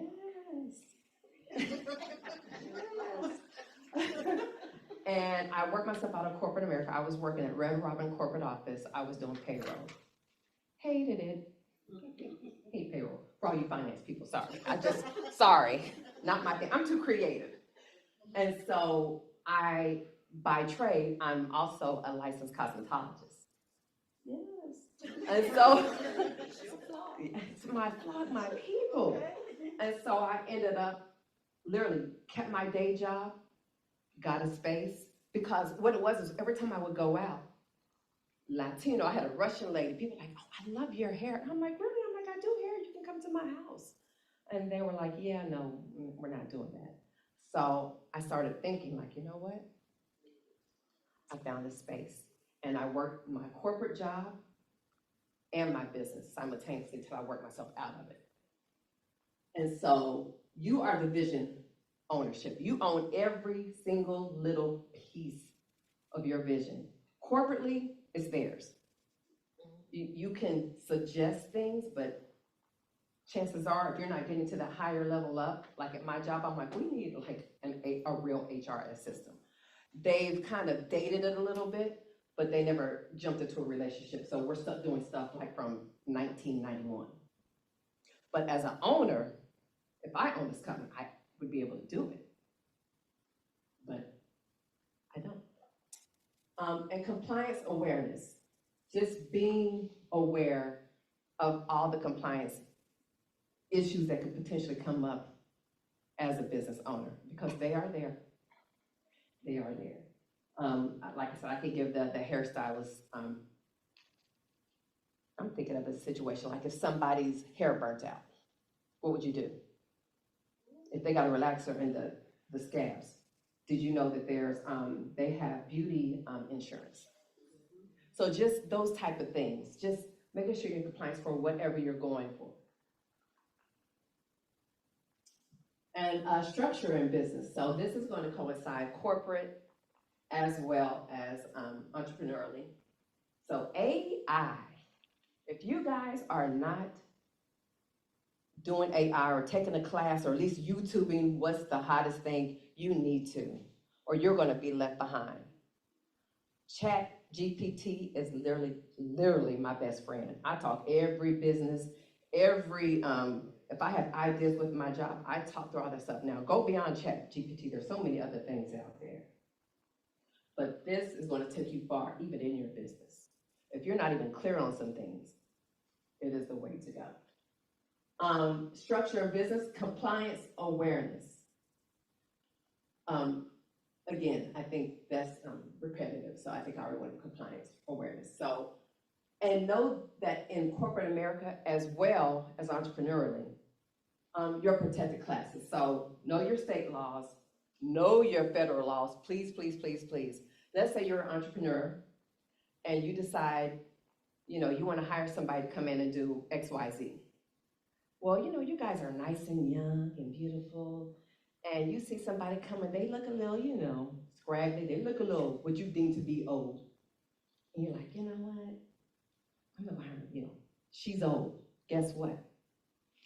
You just went against a protected class. Protected class is not just race, but anybody that's over 40. Gender specific, I know, here, woman, black, over 40.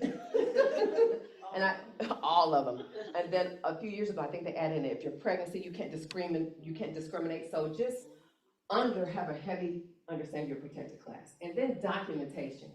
This is one of my favorites. Documentation. I document every single thing. I keep certain emails because if anything ever comes up legally, I have documentation. If anybody has said anything to me, because I'm HR leader, it always comes up.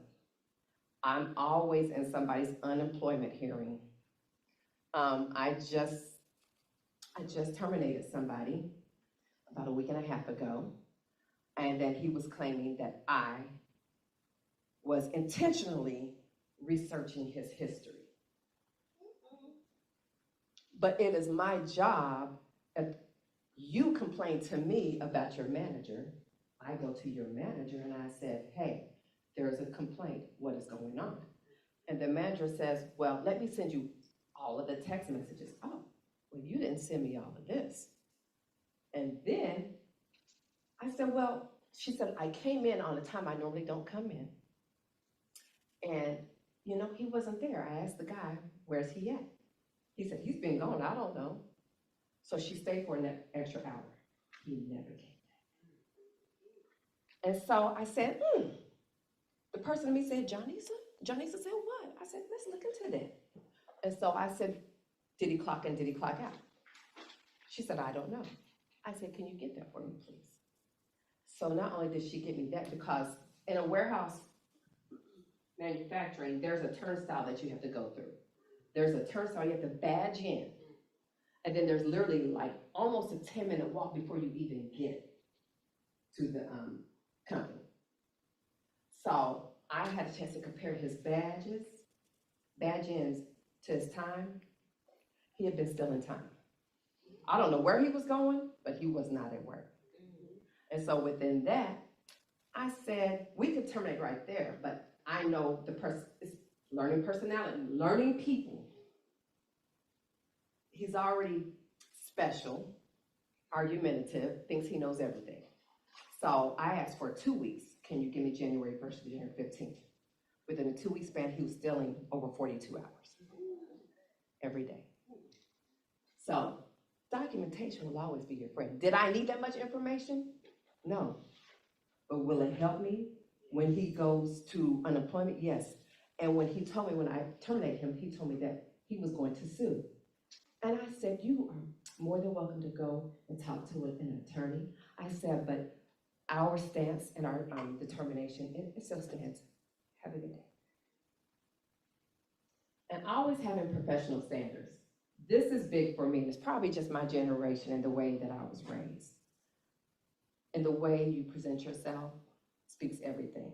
When you walk through a room professionally, people judge you within the first, I think it's 30 or 60 seconds that they see you.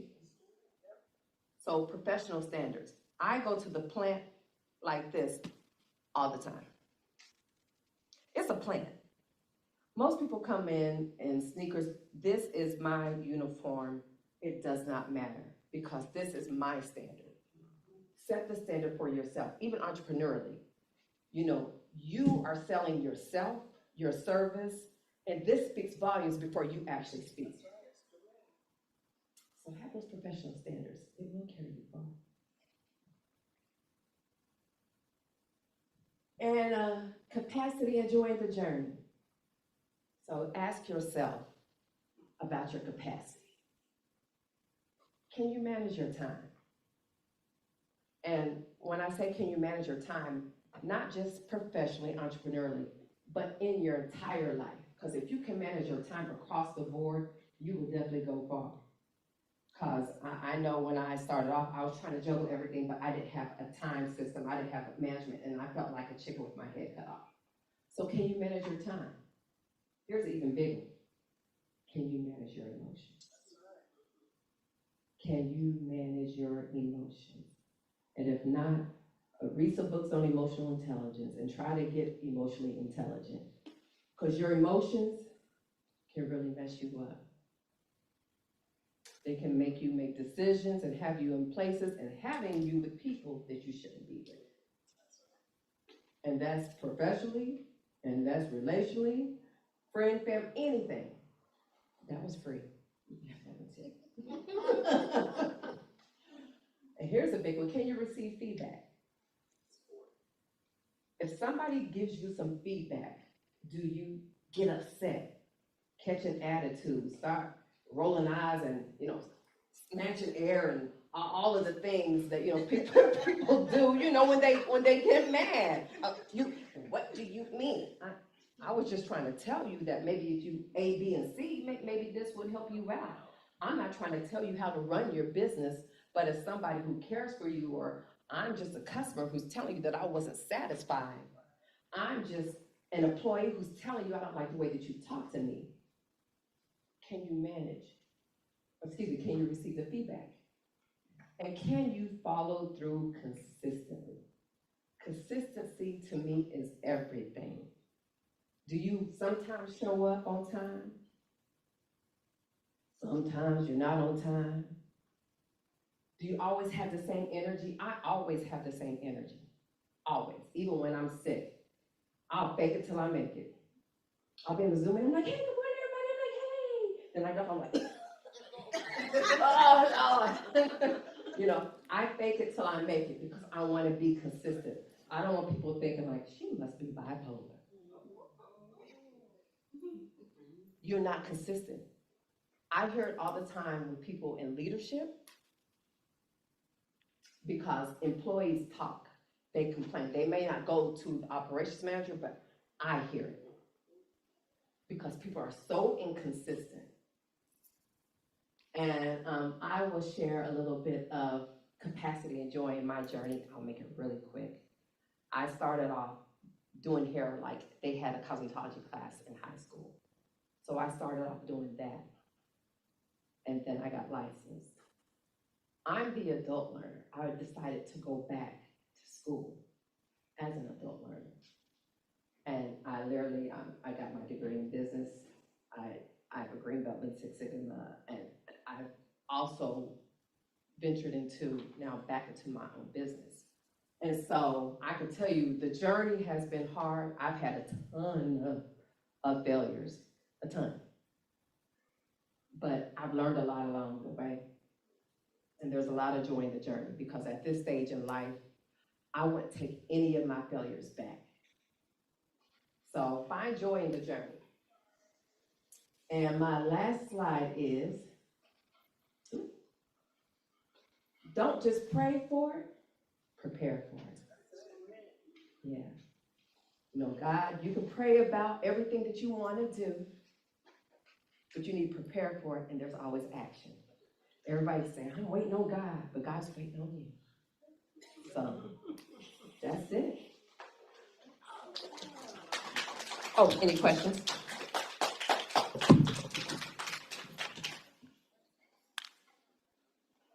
No questions? All right.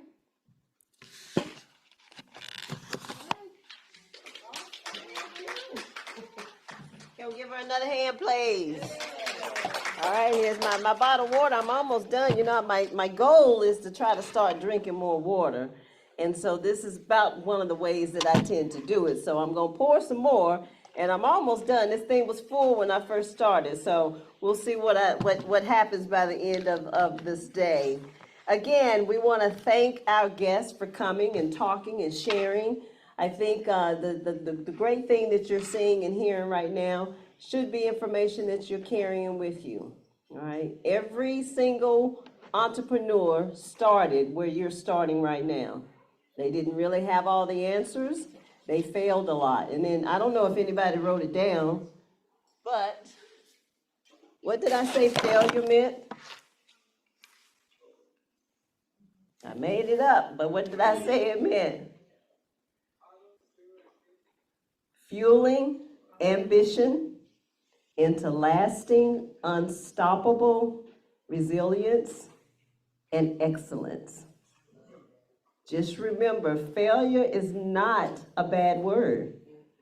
And it's better to fail forward, F-A-I-L, forward, and learn from it than to not. So definitely think about all of the failures and how you can pour that into your cup and make good out of it. At this time, I'm going to bring up our next speaker, Sharita Moore. I'm going to let her talk about her business and give her introduction. And again, thank you all for being here. Come on up.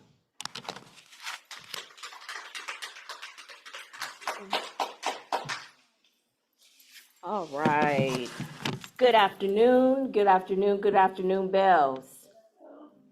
I'm a Bennett Bell. Yes, yes, yes, yes, yes. Of the late 1900s, of the late 1900s. But otherwise, I am so happy, glad to be here. I'm honored to be back on campus. Just a few buildings away in Black Hall is where I got my tutelage in the business department. I was a business administration major.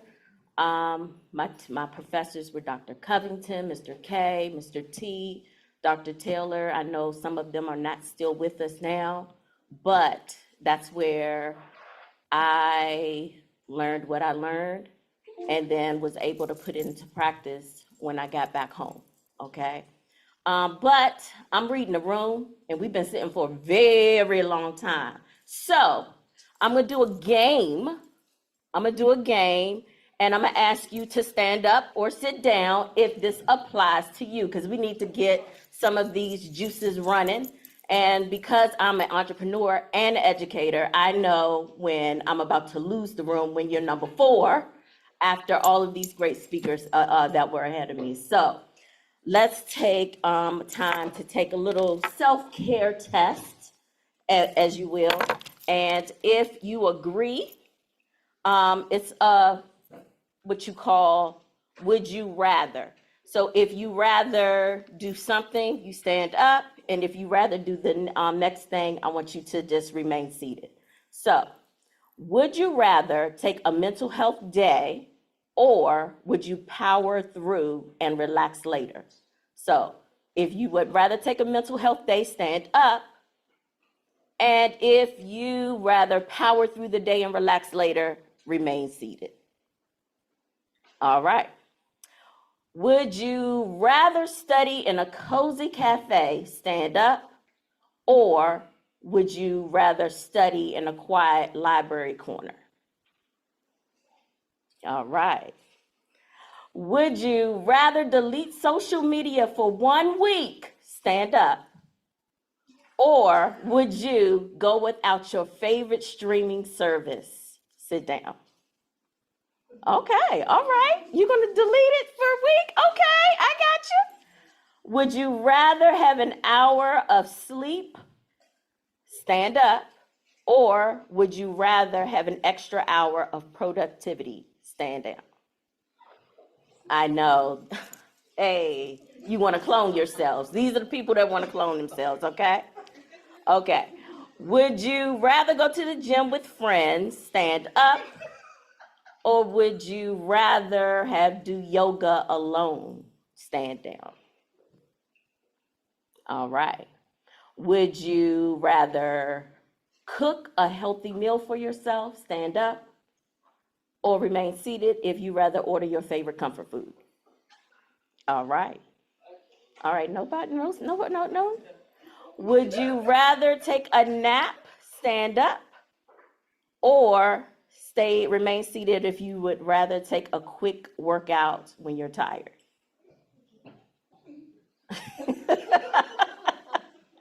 All right. Would you rather have a deep talk with one friend, stand up, or would you laugh with a big group, remain seated? All right.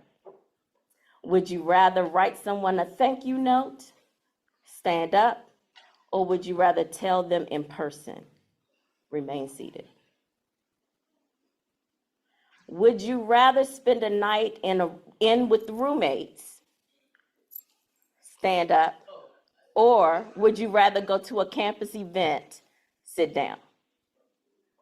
Okay, party animals. Oh, wait a minute. Okay.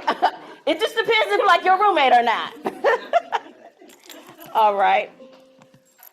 All right. Sorry, my thing timed out. All right. Would you rather call home, stand up, or would you rather hang out with friends to recharge, have a seat? All right. Okay. And back in the day, we didn't have a cell phone, so we had to call on a payphone, or we had to use our minutes. Like, it was really, really, that phone call was only gonna be about 5 minutes. All right.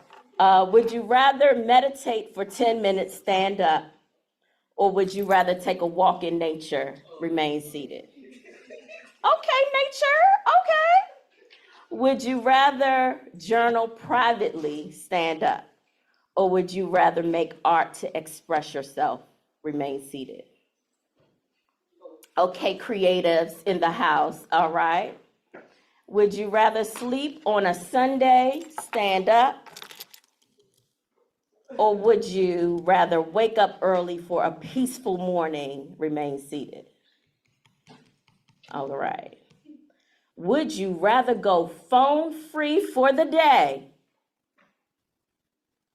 stand up, or would you rather talk to no one for a day, remain seated? Okay, I've done a whole meditation, silent meditation for a day. Baby, you can find some things about yourself. Okay, and then the last one, would you rather have a cozy night in, stand up, or remain seated if you rather have a cozy night in with snacks and a movie? Remain seated. It sounds like the same thing, I'm sorry. Let me just try, I'm gonna try it a whole new way. Okay, would you rather have a spontaneous day off, or would you rather have a perfectly planned free day? Stand up, okay, stand up if it's spontaneous, and remain seated if it's perfectly planned. Okay, those people who are perfectly planned must be Virgos, because we like to plan everything out. Oh, you say plan, stand up? Uh-huh, Okay. no, sit down. You're stand up? Yeah, I mean, I'm like spontaneous. Okay, so you're standing up. Yeah. All right. All right. Thank you so much. I wanted to get some of that heart rate going.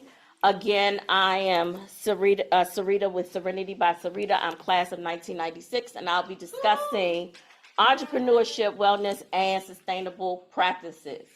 Okay, so many times, we have 365 days in a year, 30 days per month, 24 hours in a day, 1,440 minutes, 86,400 seconds, and most of us can't find one day, 1 hour, or 1 moment to just breathe.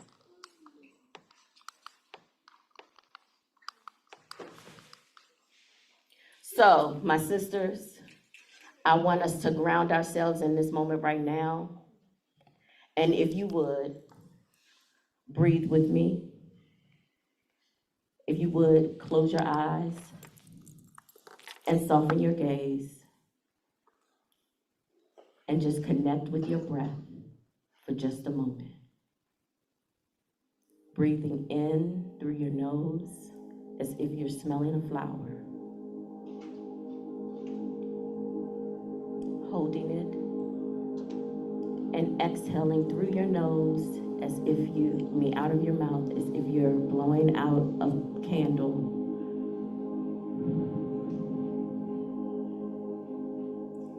I want you to breathe in and breathe out. Let go of anything that is not serving you at this time. Breathe in as if you're smelling a flower, and breathe out.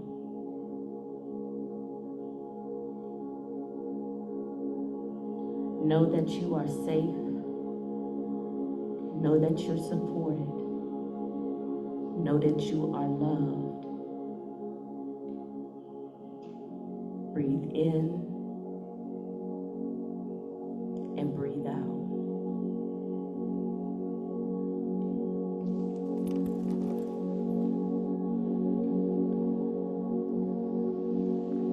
And when you're ready, slowly blink your eyes, twinkle them wiggle your fingers, and just come back in.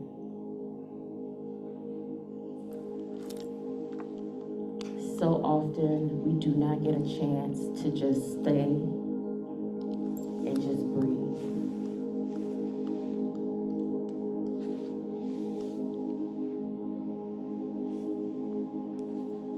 Thank you.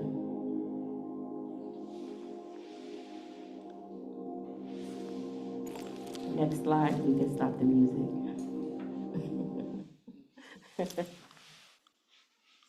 All right, who am I? Again, I'm Sarita Moore. I am a wife, a mother, a daughter, a sister, a auntie, a super friend, a Bennett Bell, a member of Delta Sigma Theta Sorority Incorporated, a super friend, an educator, entrepreneur, and the proud owner of Serenity by Sarita. So, during my journey as an entrepreneur, once I left here, I'm gonna say I started entrepreneurship in high school. My mother say probably younger than that.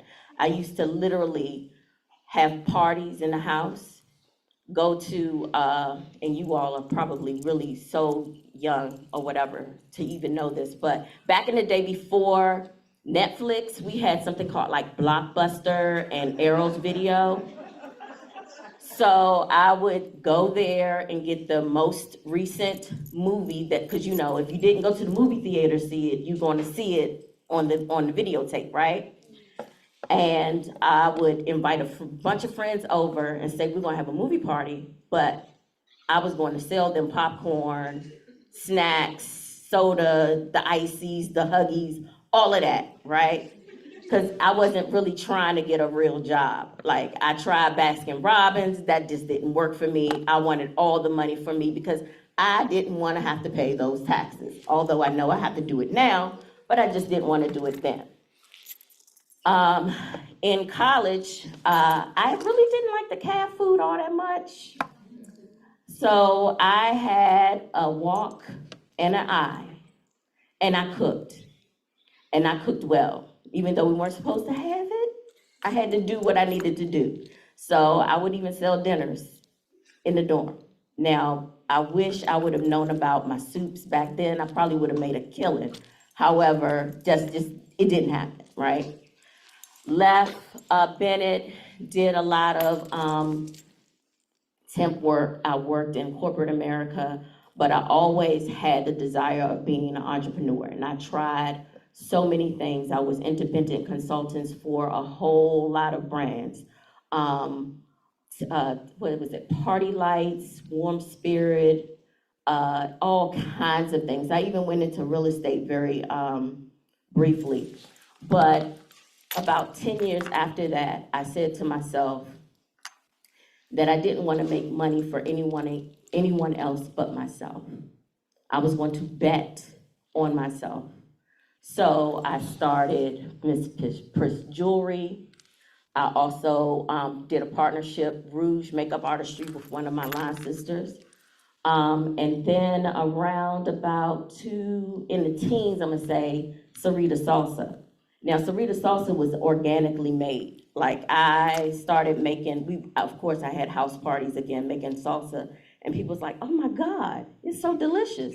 So I started to sell it during the Super Bowl, and I was like, oh, this really actually sells. To this day, I stopped making salsa because I really just don't have the time to do all of that. But people stop me in the street, hey, you got any salsa? No, I don't have any in my trunk. I don't. No, I'm not making any. Now I make it maybe twice a year, and then people get mad if I don't make it and they didn't know about it and say, oh, you didn't tell me. I'm like, okay, it's 100 of you all that want it, but I just don't have the time. I mean, I don't want to sound out of pocket. I said, I don't have Mexicans in my kitchen. I really don't. And I know that's in light of what's going on, but really, I'm the only one, juicing the limes here, right? And getting the tomatoes. But in 2020, during the pandemic, no, I'm gonna go back. In 2018, I was going through some things, personal things in my life. And I was on just a path of trying to figure out who am I, what am I going? And I stopped in a yoga studio. Now, babies, I've never been on the mat before. And I was just looking through, just curious, because it was in my neighborhood. And the yogi came in and she said, hey, would you like to come in for yoga meditation or hypnosis? I was like, I was just looking. She was like, well, we're about to have a class. Come on in. And then I said, well, how much is it? Did I ask you how much it cost? I said, okay. I went in not knowing, took my first yoga class, and we were talking, and I went in there at 9 o'clock. I didn't leave till 2. But during that conversation, she said, baby, you ain't breathing. I said, yes, I am, because I wouldn't be alive right now. And she was like, no, but you're not breathing. So when are you going to come back? And when are you going to take yoga? And I said, well, I really don't have the time. And she said, okay, I'll see you. 6 months later, for some reason, I signed up for Breathe for Change for educators to become a yogi. And during that time of my training, and it was a very intense training. Like I said, I only was on that mat one time, but I went into an intense training program that was like 30 days to learn yoga and become a certified yoga teacher, instructor, and meditation specialist. So I ended up breathing and didn't even know it after 6 months, right? Rewind at that time during one of my meditation sessions, God told me, hey, you're going to put away Sarita Salsa and you're going to become Serenity by Sarita. It didn't have a name yet, but I knew it was going to go away from Sarita Salsa to Serenity by Sarita. So during the pandemic, I created Serenity by Sarita. It's a self-care mindfulness business. So it both have retail and a service provider.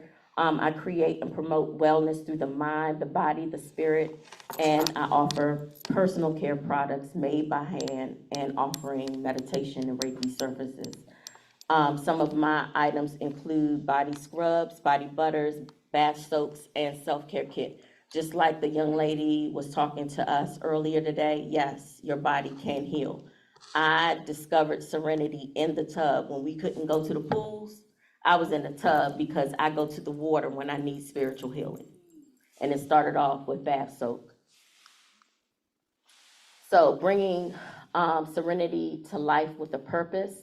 When I was crafting my business, I wanted to be intentional about the packaging, about the ingredients, because one thing for sure, it had my name on it. And because I'm the brand, it means more to me than anyone else could ever put on there. So when it's ready to hit the shelves, I needed the labels to look a certain way, I needed the packaging to look a certain way, and I wanted the trademark to look a certain way. So even the lady that's sitting there in applesauce stands, right, cross legs, she's a little thick, because she's me. And she has on earrings. It wasn't the typical, Buddha lady that you might see with the bun in her hair, but I wanted to make sure she was me. So I wanted to create products that resonate deeply with my customer, myself, and the people I service. Oh, okay. We've talked about lessons learned here. I mean, some of us are just resonating the same thing. So understand this, when you are developing your companies, professionalism in every interaction that you do. Marketing is very important. And just experience all the while, all those different businesses that I had, I served, I worked for, I learned, and I was able to put it in my own business practices. So you learn a lot through the different types of things that you do along the way. Again, customer service, passion for people. Customer service to me goes a long way because, again, like I said, it's with my name. And if I make any mistake, say for instance, someone I have something and it's gonna get in the mail late. It's not that person's fault on the other end that it's gonna be late. So what I'll do is write a note and say, I apologize for the delay, and I might add a little something extra in there for their inconvenience, because they're waiting for me. They don't care what's happening on the other end. And in this, time with our person that's on Pennsylvania Avenue, he's causing a lot of tariffs and a lot of back orders for people like me. So small businesses are suffering because we can't get things in, or it's on back order. And when you have it on your site, nobody really cares about your excuses. So, some key leadership lessons that I want you all to take: intention. When you have intentions on what you want it to be, the difference between, I say every day, have a good day on purpose. Those are your intentions of making it a great one. Faith. Nobody sees your vision but you, and you are the one that believes in it before anybody else does. So this is your baby before you have a baby. And you know, when you speak life into your business, into your child, or whatever it may be, that's that faith that will intertwine everything in your business. Collaboration. My light doesn't shine brighter than anybody else's, so we can help each other. Whenever I do a pop-up and someone asks me to share some best practices, or, hey, tell me when the next one does, hey, all right, let's do it. If you have a store or you have some information that all of us are giving together, it doesn't dim your light to kind of help anybody else. So collaboration is really a strength. Consistency, authenticity, and credibility. Most of the speakers spoke on this as well. No need for me to go over that. But what I want you to do now is to create a living vision board. And when I say that is, what do you want to see in your business? Write it down. I wrote a letter to God first before I did anything else, letting her know exactly what my intentions were. Because it's funny, sometimes your intentions are not his intentions. But I wanted to get an amen and a thank you and a, okay, yeah, we're gonna do that all together. So I would put everything on a board, and I put Serenity by Sarita on there way before it even became one. When I thought of it more, I created a box. And on one of our girls' trips, I created the actual self-care kit that I wanted to kind of have, and I gifted it to each and every one of my friends. And I asked them, can you please use this? Let me know how you feel, and then give me some feedback from it. And that's where that starts. Meditation and prayer are the same thing. I say meditation, I'm listening to God. And prayer, I'm talking to God. So ask and receive. And like I said, believe it. So anyone in here, raise your hands. How many of you all have businesses that you are birthing right now? All right. Right, create your living. When I say living, that means I'm not just cutting out magazines. I'm writing everything down on a Post-it, and I'm putting it on there with like a cork board, and I add to it. So it's living. It's never going down. I'm just adding to it, okay? And then write down exactly what you want and how it looks, and it may change. So to close out this, I want to take 3 collective breaths together again, so we can seal this presentation, this practice together. So again, let's breathe in as if you're smelling a flower, and breathe out through your mouth as if you're blowing out a candle. Breathing in breathing out. One more time, breathing in and breathing out. And if you would, please follow, like, and share.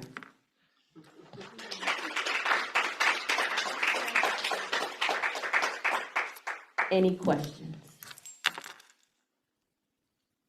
I know y'all have some questions, but y'all just don't want to do it because it's going to prolong the day. I get it. I get it. I get it. But you can always hit me up out there because I know y'all want to just get to the talent show and your pitches and all of that. So I'm going to sit down because I understand. I understand. It's been a long day. I'm an educator. I mean, I'm like, ooh. All right. I get it. But I do have some samples for you all as well, and I'll figure out how to get them to you at the end. Thank you so much.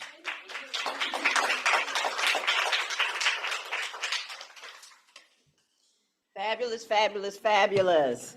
All right, once again.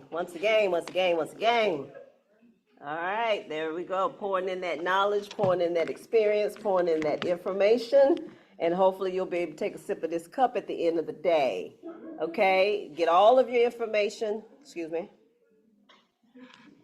all of your information, all of the great information that you have in it. Make sure that you're getting these numbers, these emails, these liking and Facebooking and tweeting and whatever else you gotta do to keep in touch with these folks. Again, if you missed it earlier, I said, as a student right now, you're in the best position to ask questions because you get it all for free.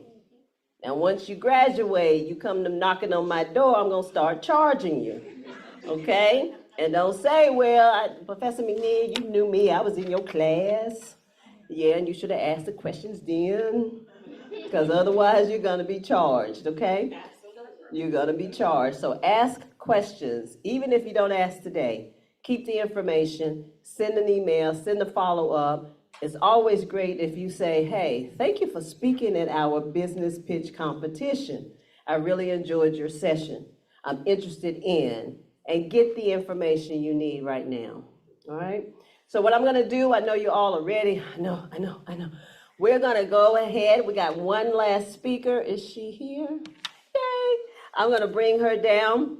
This is Dr. Wise's wonderful, beautiful daughter. She's got her twins next door and her, how old? 3-year-old? And her 3-year-old son next door. So she's gonna come and introduce herself, talk to you all a little bit about what she does. And definitely if she's a mom of 3 with her young, beautiful self doing what she's doing, then each and every one of you all should be able to do that as well. All right, so help me welcome, and how do you pronounce your name? Akila. Help me welcome Akila Vogel to the stage. Thank you.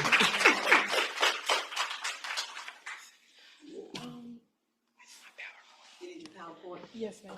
Is it up there? Yeah, should I get my laptop? No, let me just get it. This is the clicker for it, so let me check it. Do you have it on the thumb drive?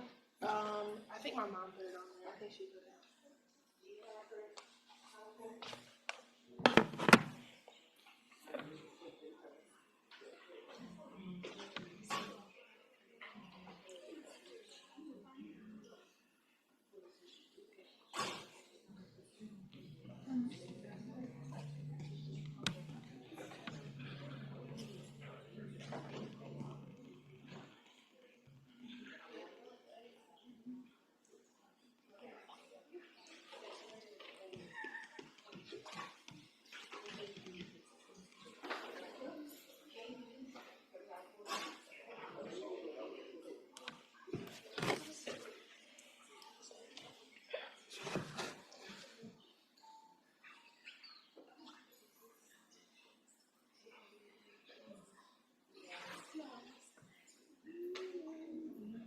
Hi, everyone. Thank you guys for having me. My name is Akila Vogel, and my company is Peridot Legacy, LLC. I'll get into what we do in a second, but when I was asked to speak, I was trying to figure out, what do I think would be good to talk about? And so I thought about when I was in college and what really resonated with me and like all the TED Talks that I listened to and stuff like that. And I really liked hearing how people got to where they are and what made them start their business.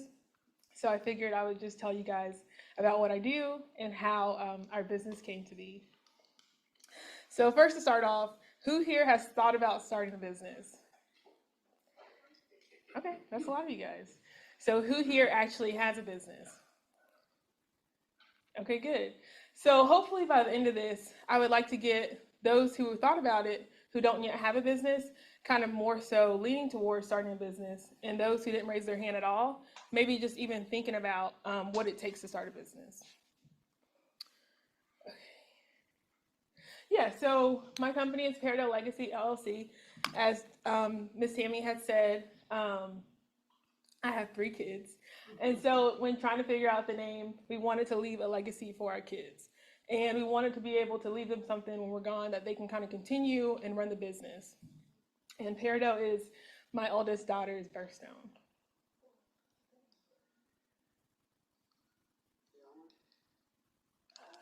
Okay. Okay, yep. So my company, Peridot Legacy LLC, I am the founder, owner, and the president. I actually run it with my husband, so we're a 2-man team. And so what we do, we work with manufacturers and we do retrofit and redesign. And we also do custom molding. What that means is, so like if you go into a grocery store and you see like the bread, the chips, the sodas, all those have to go through a manufacturing process to get out to the shelves. And so we work with those manufacturers to basically figure out what parts they need to keep their operations running. And so a lot of times they'll have huge machines that'll be $500,000, and they'll have older parts, and they might not want to replace the whole thing. And so they might have a small part they need to replace, but it might be obsolete. So they'll reach out to us and we'll go track it down or try to find a good fit to match it. And if we can't, then we'll actually work with the engineers to create another piece for it. Yes, thank you. Sorry, I'm not going to take long. If I'm going too fast, just let me know. So I wanted to make it interactive and kind of break it up a little bit so it's not so monotonous. Over the holidays, I made gift boxes for all of our accounts. And so I made some extra gift boxes for this event today. So I have a couple trivia questions. This is the first one. And whoever gets it right can get one of our gift boxes. So who was the first Black woman millionaire, and what was the product and or service that helped her achieve her wealth? With the hat and the Jackson Hole. Yes, and do you know what her product was or service? It was a hair product. Exactly. Okay.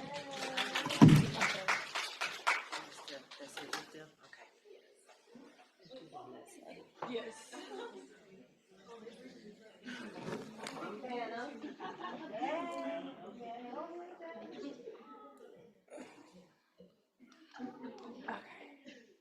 Okay, so how Peridot Legacy came to fruition.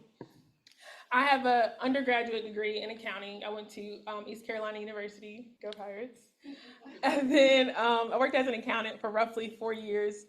And then I got my MBA from William & Mary. And so I had that background. And so in 2023, I realized I wanted to start a company, but I wasn't really sure exactly what I wanted to do. And then I landed on small business consulting. And at the time I had I think 4-month-old.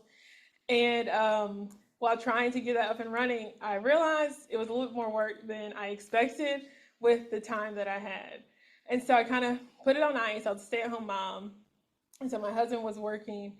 And I overheard one of his conversations. He works in sales. And he had a friend of his who had asked if his company could create this custom piece for one of their machines. And so he went back to his company and asked his company if they would do it.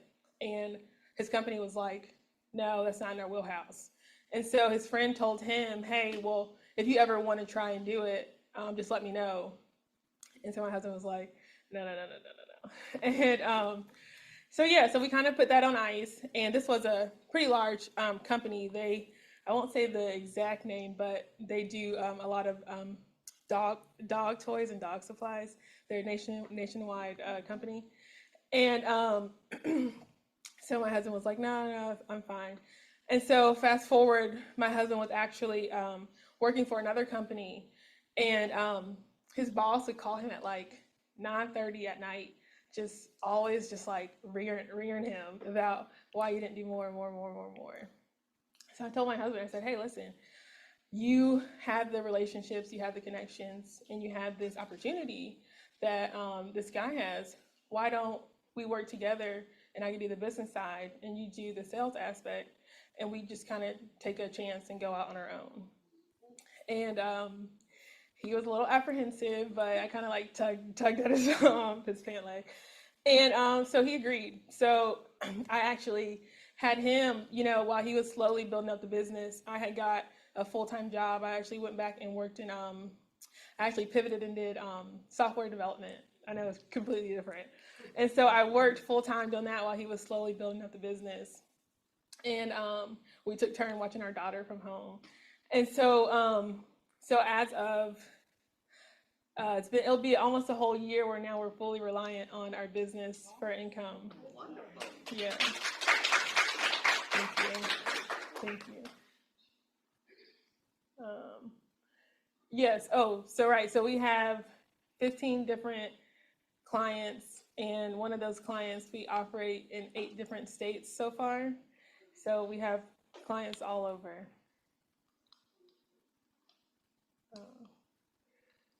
Okay, here's the last trivia question. What is the name of Rihanna's beauty line, and when did it first hit the market, the month and the year? Oh, that's the hard part. I know, that's the hard part. Yes, gray hat. No, I'm sorry. The gray hat behind you. I'm sorry.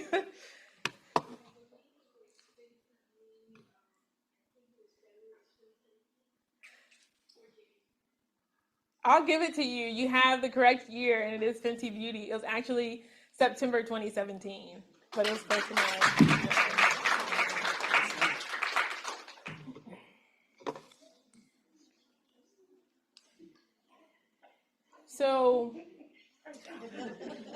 So one thing that I wanted to hit on is creating your legacy, and some things that kind of helped us. One of the things is networking, and I know you guys hear that all the time being business students, and when you think networking, you think of these kind of events, which are great networking opportunities, but something I like to call passive networking, which is just relational based, and it's just getting to know people and going out there, whether it's at a grocery store, at a restaurant, striking up a conversation with someone, because you never know who can help you. So funny, when we started our business, my husband was like, now I can go play golf during the week. And I'm like, no. But after learning, business deals actually are made, quote unquote, on the golf course. And I didn't realize it. And, they'll go out and play, 9, 18 holes, and then they'll spend 5 minutes talking business. And so I say to say, just don't be afraid to go out there and just talk to whoever. You never know who can help you or who can get you somewhere. And you don't always have to have a business pitch ready. You don't always have to be on business. Just talk, tell them about your life, your family, kind of what you do. I am such a private person, and my husband is the complete opposite. When I was working in corporate America, I told nobody none of my business. I was there to work, and that's it.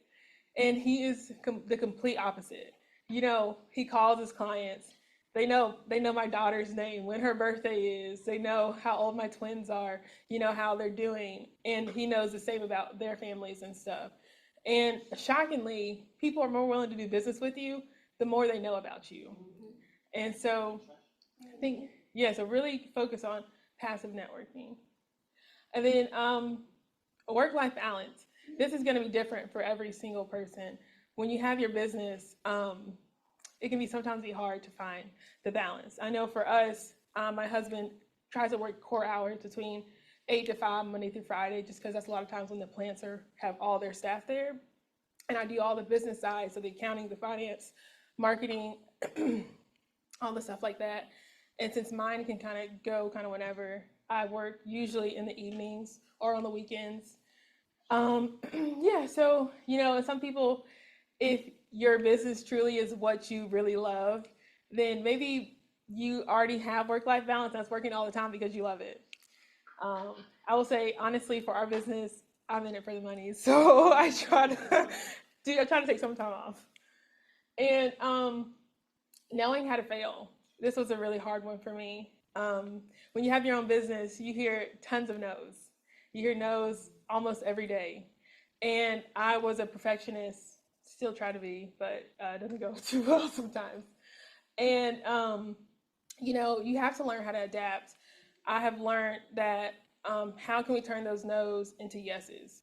Or how can we adapt? And don't always see it in the no's as a bad thing. Just look for another opportunity somewhere else. And eventually you will come to a yes. And you also want to look at your long-term goals. People start businesses thinking that they can get rich, in a year or 2 years. And when you start your business, you really want to focus on building a long-term strategy.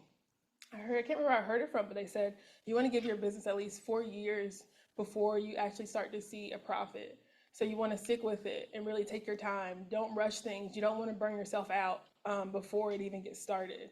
So take your time to really build it up. It's really good to have a support system, whether that's, your spouse, your friend, your parents, anybody. But try and have somebody you can lean on to help talk through stuff, or even a mentor. So yeah, our tagline is "The legacy starts with you." Excuse me. So I put this on here because I know with us, our clients are the ones that help us create our legacy. And so for you guys, you got to figure out what your legacy is and how you want to start that. So that's it. Are there any questions?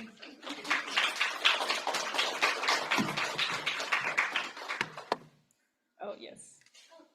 Because you're a wife and mom and you have some of those things, how do you time manage your business and your life business? That's a good question. Well, listen, you see I have all 3 of my kids here.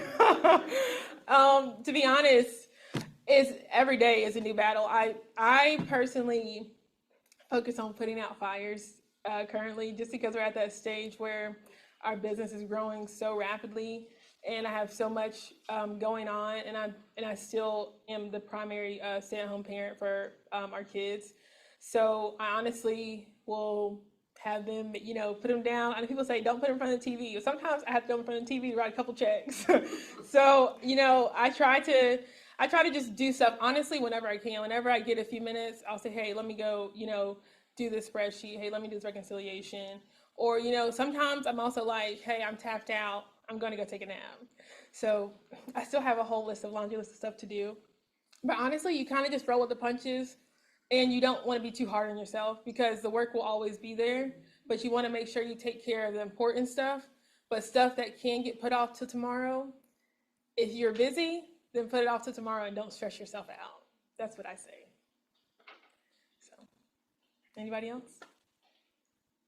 Okay. Thank you guys for having me. And good luck. Thank you. All right, here we go. More information. So at this time, what we're going to do is we're also going to bring up, and I don't know if you introduced yourself before, did you, when you came up the first time? Maybe not. But we're gonna bring up another one of Dr. Wise's children. And so he's been our entertainment today. So we're gonna introduce him, let him do his thing. And hopefully, again, if you're thinking about entertainment, thinking about getting into music, he's your guy. He's one of your flock, all right? Thank you so much, go ahead.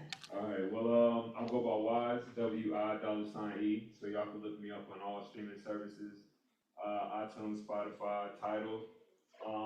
But yeah, before I get started, let's give another round of applause for all of the speakers.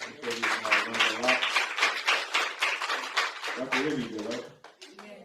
All right, good. So I know, it's business, but it's also Valentine's Day today, right? And, I know my lady would love, so I said go out to eat, and she let me rock out with y'all. So I need a favor from y'all. So on the count of three, can we say Happy Valentine's Day, Kirsten? I appreciate it. So, that kind of leads to a segue. When we first met, I just dropped a project, and I was put together like an open mic tour, right? And so I was performing at all these different places, and she used to always ask me, like, do you get nervous, right? And so that kind of inspired me for this next track. It's called Nervous. I'm ready.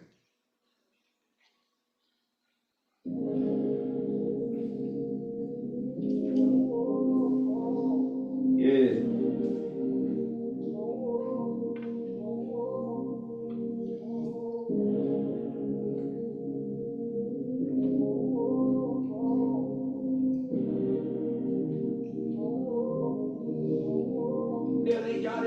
Yeah. Life fast, my lady asked me if I'm nervous. No, baby, I really do this, it's my purpose. Look around, we really living, we deserve this. Late night, I kiss her neck and make her nervous. Life fast, my lady asked me if I'm nervous. No, baby, I really do this, it's my purpose. Look around, we really living, we deserve this. Late night, I kiss her neck and make her nervous. Boomerang, we throw the money, it's returning. Really ballin', I might stand to a curving. All these shorties be running in, but we be learning. And they coming, back a running, we be swerving. All the paper coming in, we earning. How these be linking up, it be concerning. Hot hand, the money in my pocket burning. I be winning, sweaty, pouring. Grab wheel, touch road, Jeff Gordon. Flight deal, worldwide, I be touring. Big deal, they hate to say that I'm important. Wake them up, they be sleeping, they be snoring. Black caddy, but now I want another foreign. Got a fatty, she let me in the morning. Low key, cause I be dropping with no warning. Heating up, started cooking to exploring. Life fast, my lady asked me if I'm nervous. Nah, baby, I really do this, it's my purpose. Look around, we really living, we deserve this. Late night, I kiss her neck and make her nervous. Life fast, my lady asked me if I'm nervous.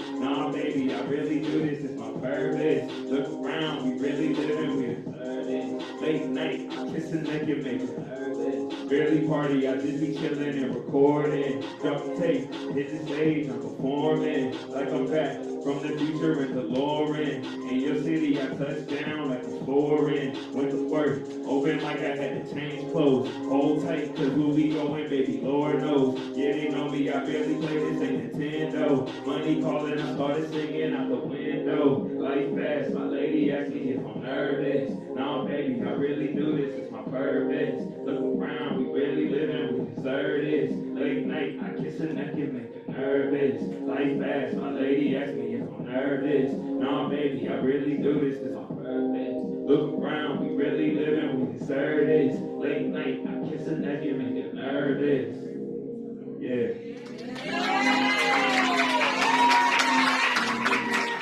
If y'all like that, it's on all streaming services. Once again, WI$E. The song is called Nervous.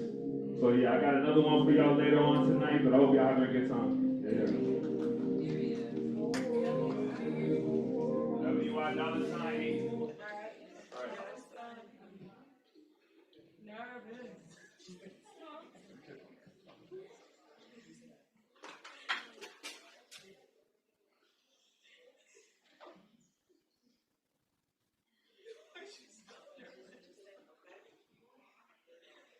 All right, ladies, the moment you all have been, and gentlemen, the moment you all have been waiting for, we're getting ready to transition to the pitch competition. Sorry, I got chocolate kisses in my mouth. But we're getting ready to transition to the pitch competition, and then we'll do the talent piece.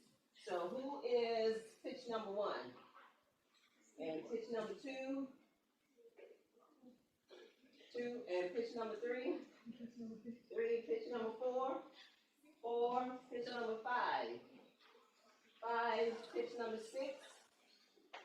6, pitch 7. Do we have a 7th person? We didn't, so that was it. 6, okay. So if you all could come down.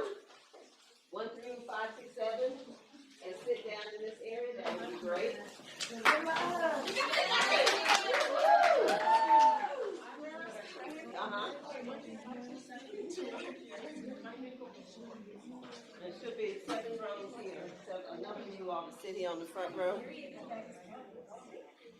Because my judges are gonna sit on the second row. Six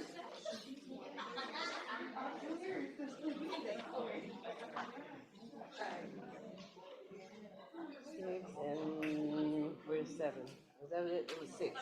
You're 6. Okay, cool. All right, so they're gonna come down in a moment. And then who are my performers? Are you performer 1? Who's performer 1? Marie. I'm performer 2. Oh, sorry, there's no one. There is no 1, so she's 2. Who's 3? Yeah, You're 3. So I'm gonna let you go last, Marie, because you have to have the lights off. okay, cool. Okay, so you can go last. So whoever is 3, you're now 1. And then who is 2? It goes Aaliyah, Soleil, Osika, Hana. Okay. So that's the way it'll go. All right. Aaliyah's. All right, so let me see where the judges are, and we will get started. Has this been great so far? Have you learned a lot of stuff? Do you have enough in your half full or half empty cup to figure out which way you're going? Okay. So I'm excited about hearing what all of you have to present and bring to us today. So understand that whatever you do today, whether you're nervous or not, it's all good. It's all going to be good. And as long as you continue to strive for what it is you want to do for your business, you're not going to fail. You're going to have moments that you might feel like you're failing, but as you continue to work and build on and be resilient about what you're doing, you're going to be successful. I can see it. You all are future leaders, future entrepreneurs. Why are you shaking that foot? You okay? Yeah. You all are future business owners. You're going to make a difference in the world. We're excited that you've taken this opportunity to be on this stage and to put yourself out there. So is she bringing the judges back in? Dr. Wise? All right, I'll grab her in a second. Any questions about what you all need to do? Do you need any PowerPoints? Are they already up there? I think at least I emailed mine to Dr. Wine, she emailed it to us. Okay, so they're already up there. All right, so here's the clicker, and I'll show you all how to use it real quick if you have a PowerPoint.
Hello, I'm Kiara. I'm a sophomore social work major with a minor in English, and I'll be hosting this part of the program.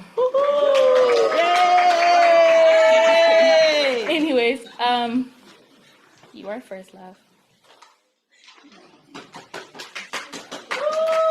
Just make sure you. My name is Akiana. Oh, you need a speaker? No, I don't need a speaker. I'm okay. Can everybody hear me? Yes. Okay. My business is a crochet business where I make handmade items and they're customizable. And I don't really have a presentation, but to just show you guys. So I brought some things to show you.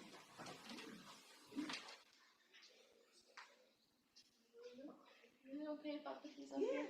Yes. So these are recent items that I crocheted. Here we have a bucket hat and a matching purse. And then we have little scrunchies. I'm wearing them, but the scrunchies. These are crochet footies. They're like socks. That's cute. They're cute. Thank you. And I saved the best for last. Okay.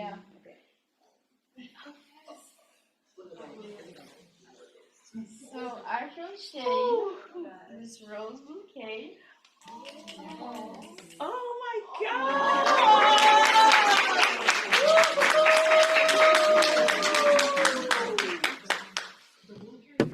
Oh my God! This is beautiful. Thank you.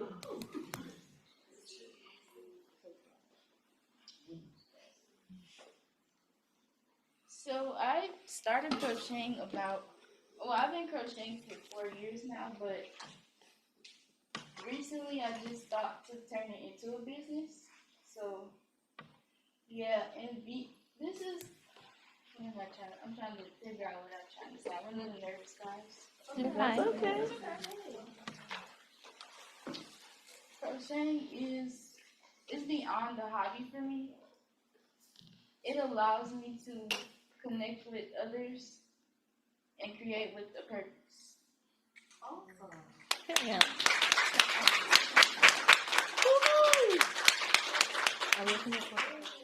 And are there any questions? Are you generating any revenue right now? Like, what do you mean? Like selling any product right now? Well, someone already purchased this, but these items are on sale now. Do you only know how to make small folded items, or like you learn to make other things other than the bouquets? There are other things. I have my Instagram where I promote, other than my TikTok, but I promote things on my Instagram. You can find me at Tia's Crochet Creations on Instagram, and where you can see all of what I do. Have you thought of crocheting with dog outfits? Someone told me to do that, and other than making the little plushies as well. How did you figure out how to price your items? Since I'm sure they take quite a long time. Well, my mom is kind of like my momager, so she kind of I love it. like price out the items, and I just write them down in like my journal. How much do you charge for the scrunchies? These are $8 each. Not bad. So are you based on the time it takes you to make one product, customization, or, you know, like a scrunchie is $8? Mm-hmm. Because how long does it take you to make that one scrunchie versus the bouquet of roses? Well, these particularly it did not even take me a day to make them. But this bouquet took me almost 3 days to make, but it's because I have to take breaks because I'm still dealing with college. But do you price your items based off of your time or the material? The material. And I guess you can say both. No. Yeah. Any more questions? You go first. How long has this been a passion of yours? Well, as I said, I've been crocheting for 4 years now. So yeah, my mom actually started crocheting and she has like neuropathy in her fingers. So like she just kind of passed it down to me. So yeah. What I was gonna ask is, do you do anything made to order? Like, do you do custom colors and patterns? Yeah. Oh, okay, cool. Like you could text me on Instagram and tell me what you want and how you want it made, and I can do that for you. Did you crochet that based on the pattern? The roses? What do you mean? Like, did you use a pattern, like, did you follow a pattern, or you just use it from, you just thought about it and crochet? I just thought about it. Crazy. That's like insane. Right, quite literally. Oh, my goodness. And like I said, my mom really did it first. Oh, my So she passed it down to me. That is all right. I crochet, but not like that. Well, if there isn't any more questions, can you just introduce yourself one more time before you sit down? I'm Atiana, and I'm a student here. I've been in college, a sophomore, majoring in business administration. And you can find me at Tia's Crochet Creations on Instagram.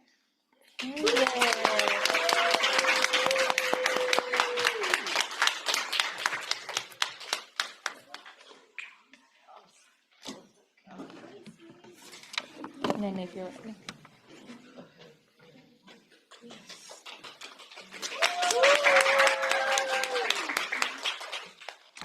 Good afternoon, everyone.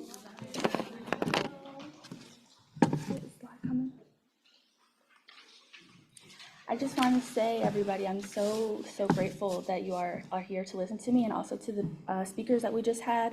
Thank you so much for the wisdom that you guys brought. Every day I am here at this college, I feel so lucky that this is where my journey has led me, to take wisdom from Black women who are also recognizing their power in their space. And that is essentially the dream. Every aspect of the dream boils down to that, and I'm so grateful for you guys to share with that, and really grateful to Dr. Wise and Professor Tammy McNeil. Where'd you go? Oh, hi. Thank you guys so much for your wisdom and your help. You know, I've only just started being a student of you all, but I already feel so much more reformed. And thank you all for coming. You guys look so beautiful, and I'm excited to share with you. Where's it go? No worries. Oh, sorry. My name is Kayla Hofer, Kayla Hofer Woods. I'm an elementary education major. I'm a sophomore. I've just transferred this year, so yes. Pitch number 2. Yep.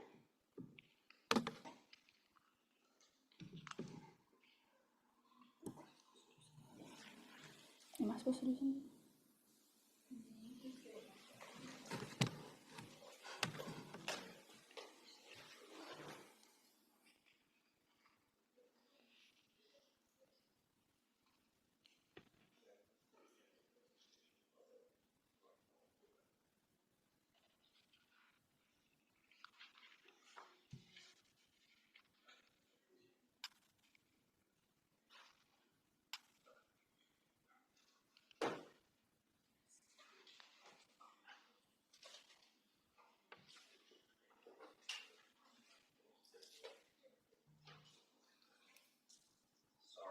It's okay.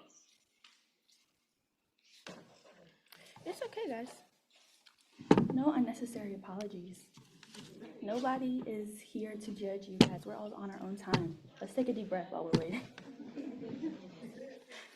Where did you transfer from? So I'm originally from Brooklyn, New York. I moved down here during middle school. My mother was getting her master's in social work at UNC. Period. Oh, guys, we're happy. Okay, great. Yes, but I went back for my first year of college to a PWI. No. My answer is no to that. So now I'm here, and I'm so grateful. So here we're talking about Woods School. That is my family name, and that is the family legacy. Okay, great. So I wanted to first ask you all, how many of you have been in some kind of course or presentation or initiative speaking about diversity and reaction to stereotype and how we push against the history of racism and how we now evolve into something new? Pretty much everyone, right? So this is something that we are all becoming more aware of, but the problem is not changing. It's getting worse. So what's the disconnect, right? The problem is we do not actually address the problem. The problem is that the people that are failing are still being placated, and we are not talking about it. So to speak very directly with you, the American education system is a failure. It is inherently racist, inherently violent, and we cannot ignore that if we hope to heal. This is my response to that. So obviously, the foundation of education is built on slavery, murder, genocide. We know all of this. But additionally, something interesting I've recently learned, around 1807, shortly after slavery ended, in Germany, there was an educational reform after they lost the war to France. Pretty much they were humiliated and needed to make themselves feel better. And they did this by changing how school worked.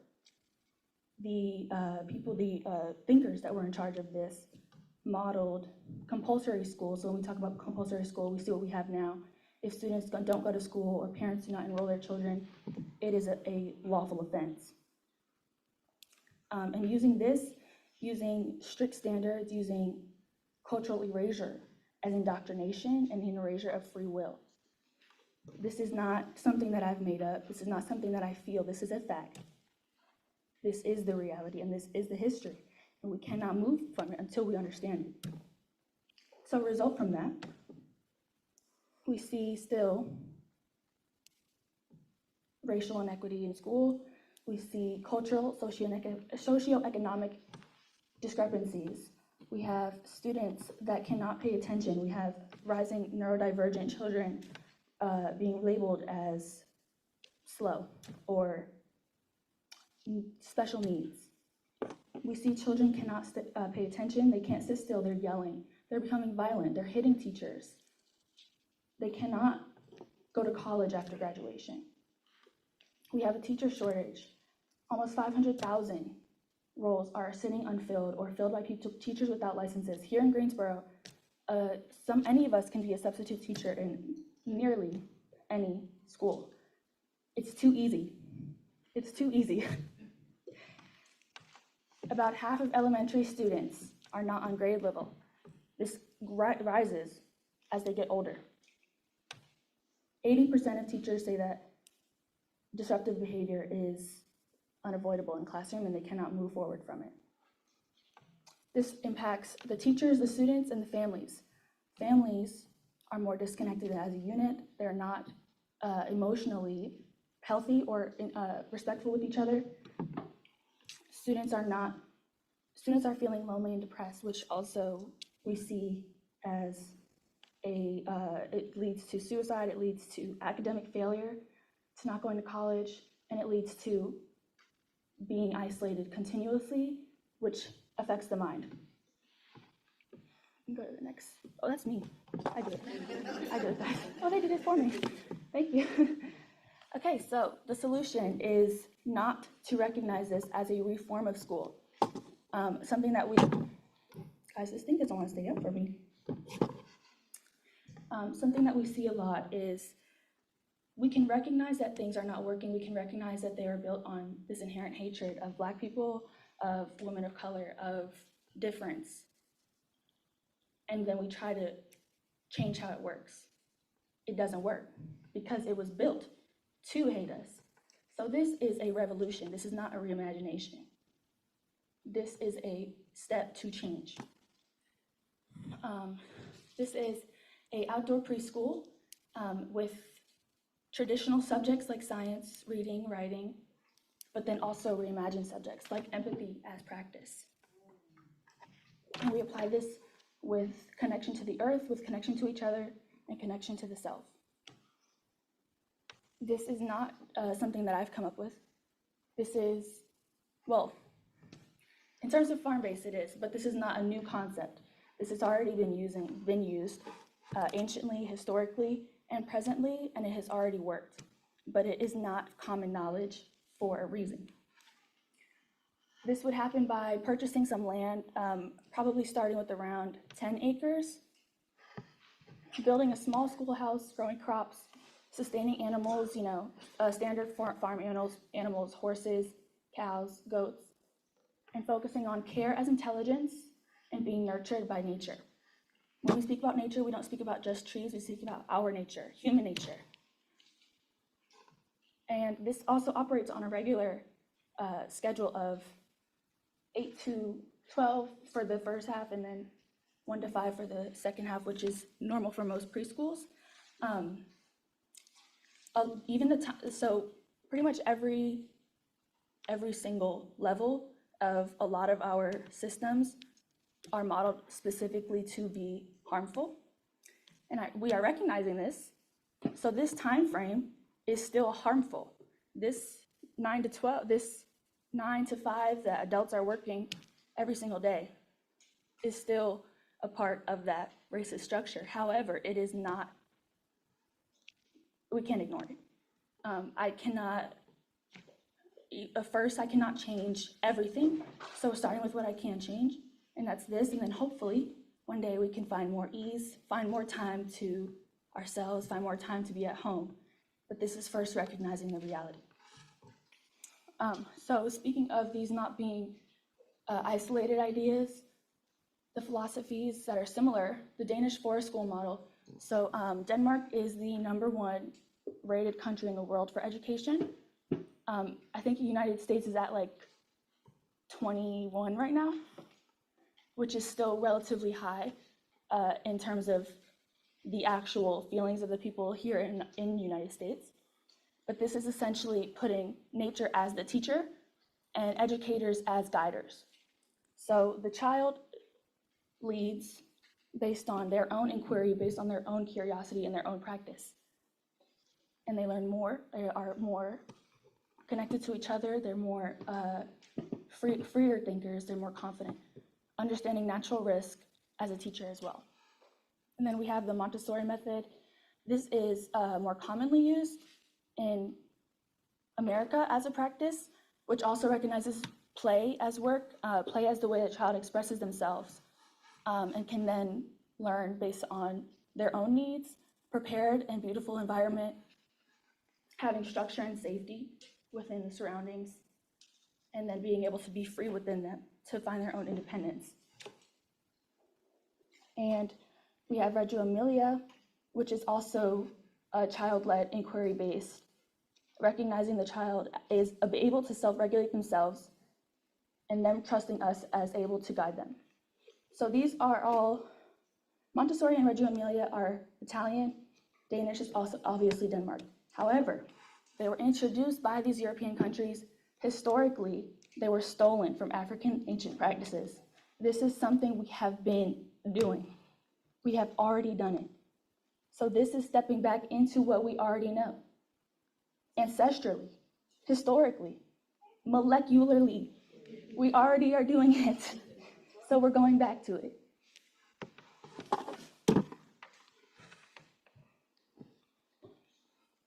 So our target market, the customer, obviously the children are not paying. So we have the parents, the families, the guardians, and the community.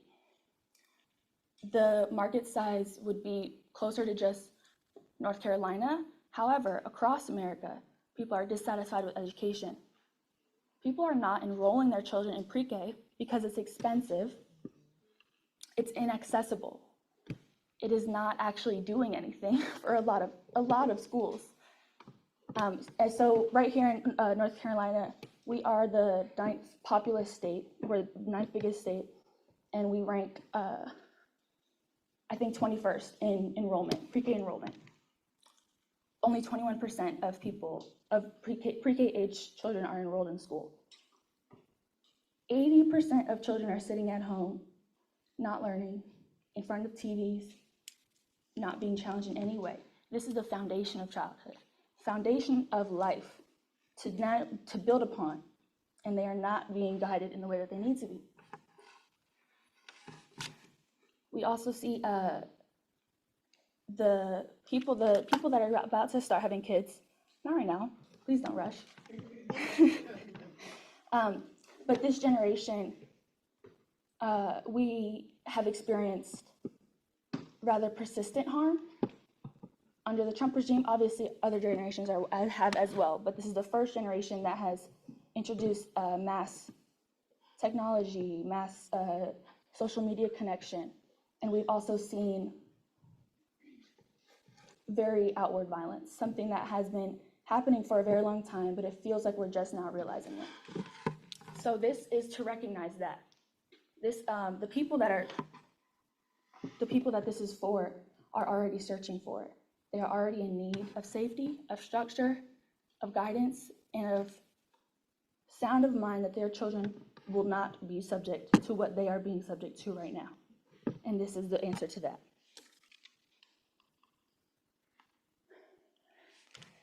So this is my mom again, and this is as well. So I am an extension of some very beautiful Woods women that came before me. We like to teach. We have a lot of educators in the family. This is my great-grandmother, the woman that my mom's sitting on her lap. My great-grandmother, she's actually originally from South Carolina, but she is the matriarch that migrated us to North Carolina. So this is a house that she bought. This red house is a house that she bought. She was the first girl in the neighborhood to have her own car. Right. Trailblazer. She got the money. And she's doing her thing.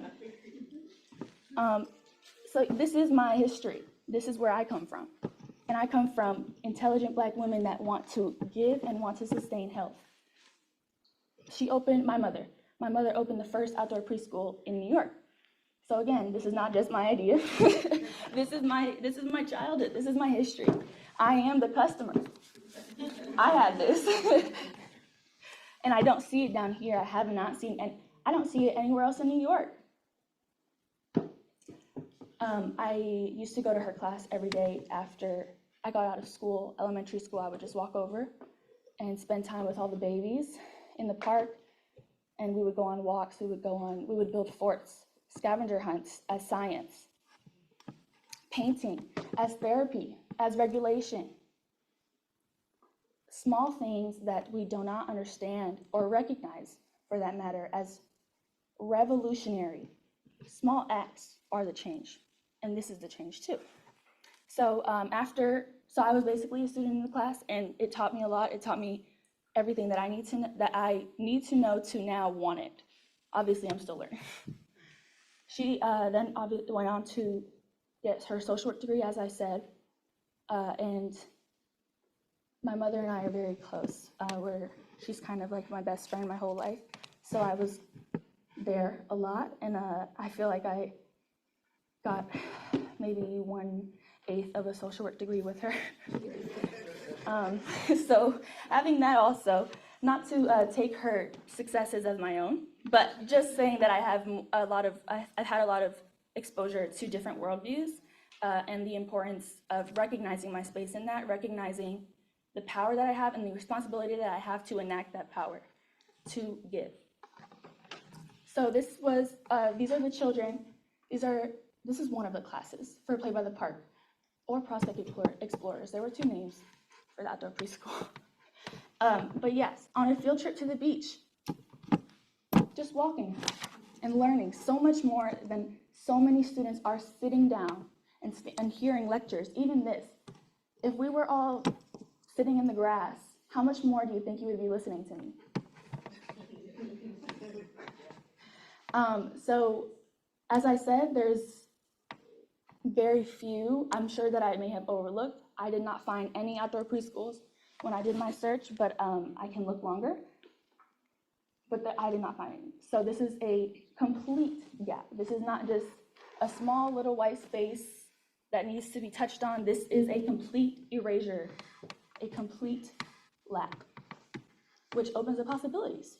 I have less competition, which means I have more freedom to do the things that I want to do and not worry as much about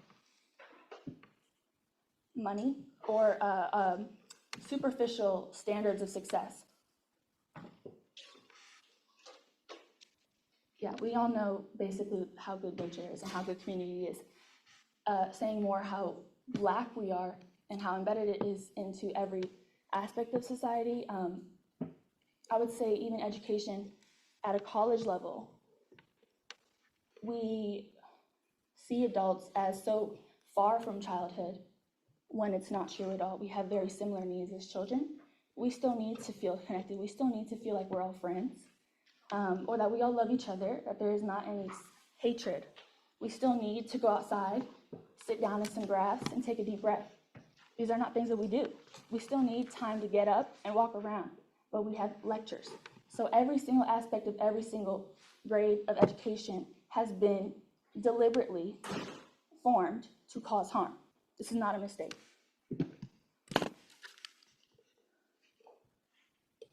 Oh yes, and also, the statistic about students being now, we're seeing more students being neurodivergent. Not true, obviously, they have been before, but we're now just recognizing it. However, this outdoor school is also very interestingly, I would love to find some more research about it, but it's really hard when people aren't doing it. So I can make my own research. It's kind of like a replacement of the chemical medications and the behavior therapy. This is the medication. Love, care, empathy, air, leaves is the medication for hyperactivity, loneliness, depression, and violence.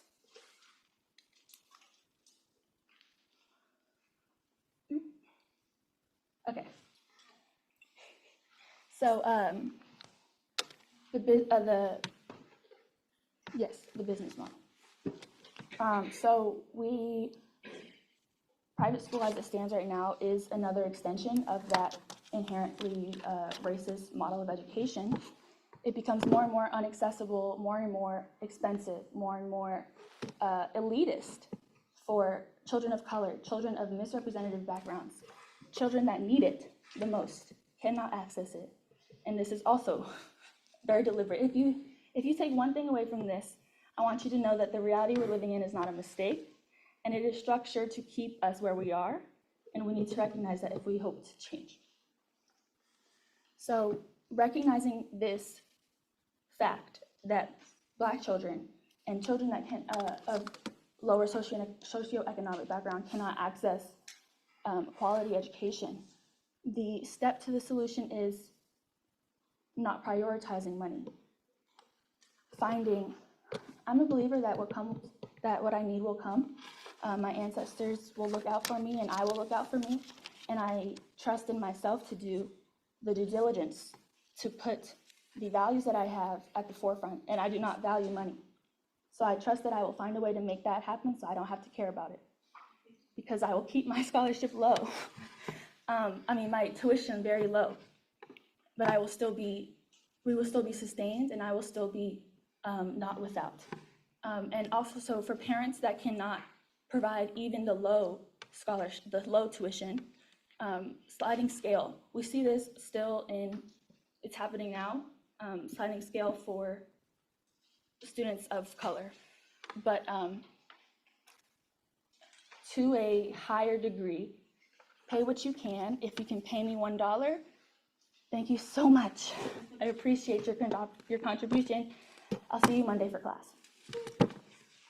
Scholarships also are offered through the government, through tax write-off, through grant, and taking every single space up that I can, taking every single power of my Blackness, of my womanhood as I can,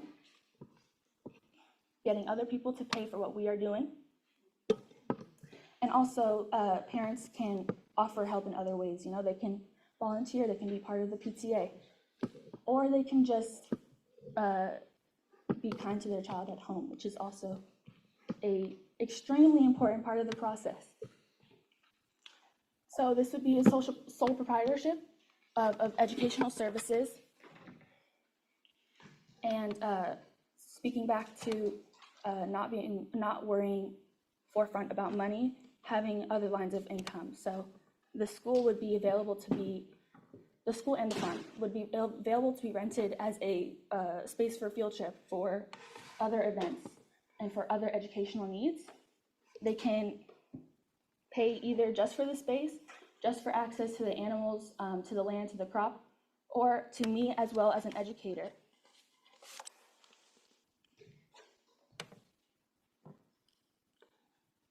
Okay.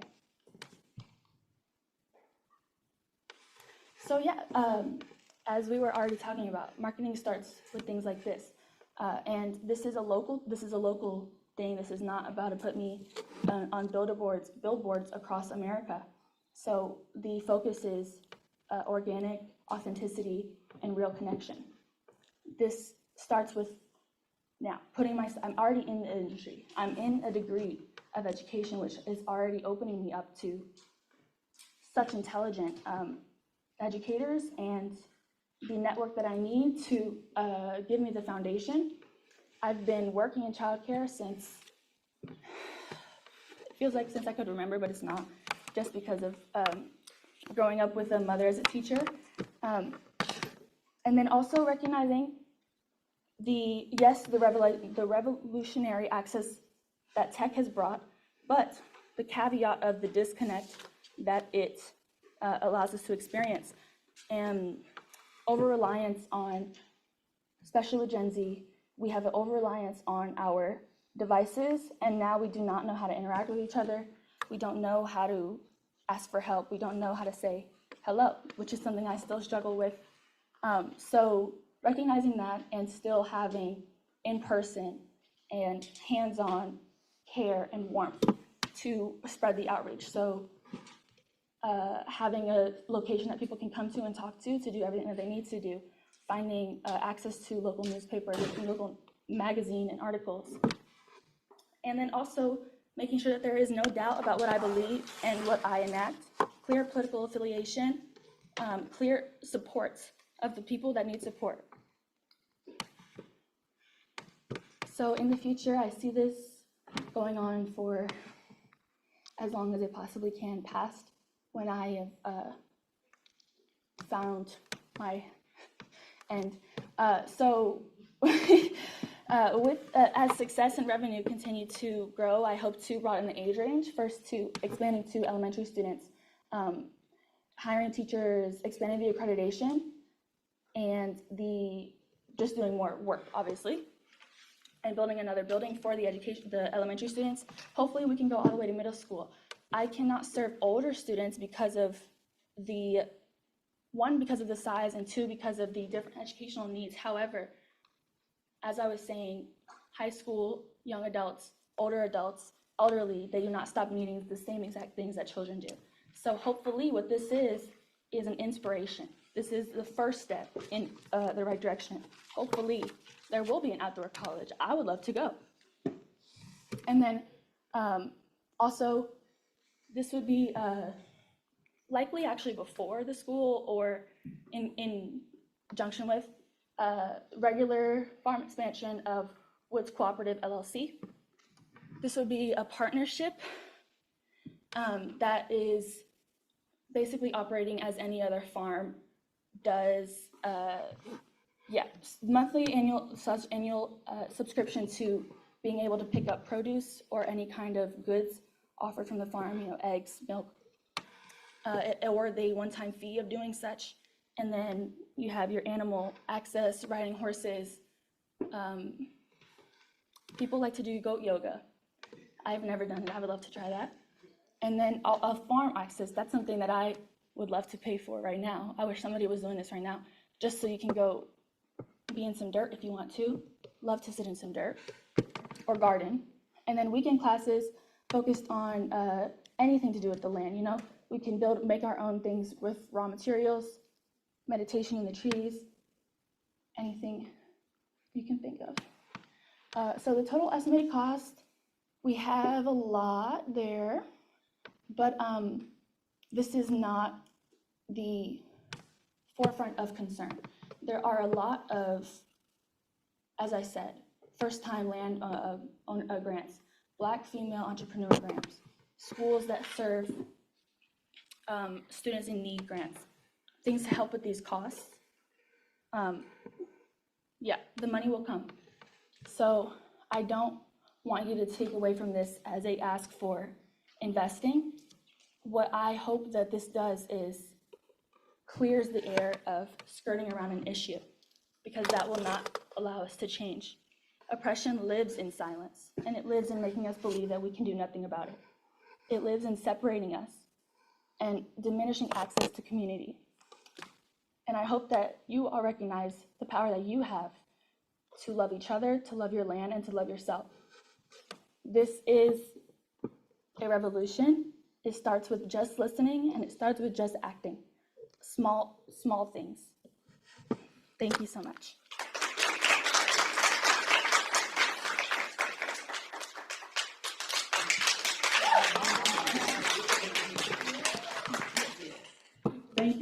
Thank you for that. We thoroughly appreciate that. Because of the time, we're gonna move on to our next pitch, and that is Natalie. You're up next. Thank you so much.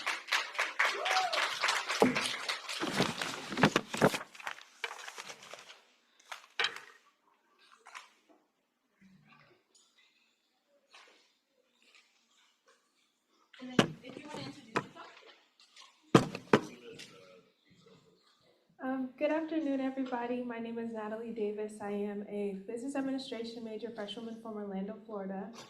And we've heard a lot today from various entrepreneurs about skincare and about body care. So I'm going to talk more about that today for my business pitch.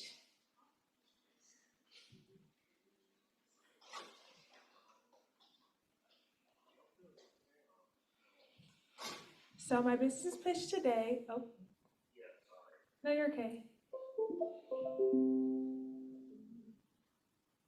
Well, I'll start with the introduction. My business pitch today is about eczema safe body products. This personally came to me last year after my tour from Bennett. I'm originally from Florida, so obviously I visited in February, so the climate was colder. And when I got back home to Florida, my chest started to break out, and I had no idea what it was. I went to the dermatologist. I was in and out of the dermatologist for almost half a year, and eczema showed up 3 different times in 3 different ways and in multiple different places. And the breakout that I had caused me not to go to my senior prom. And still now to this day, I still find it hard to pick up products. Like, I can't go to Bath and Body Works anymore.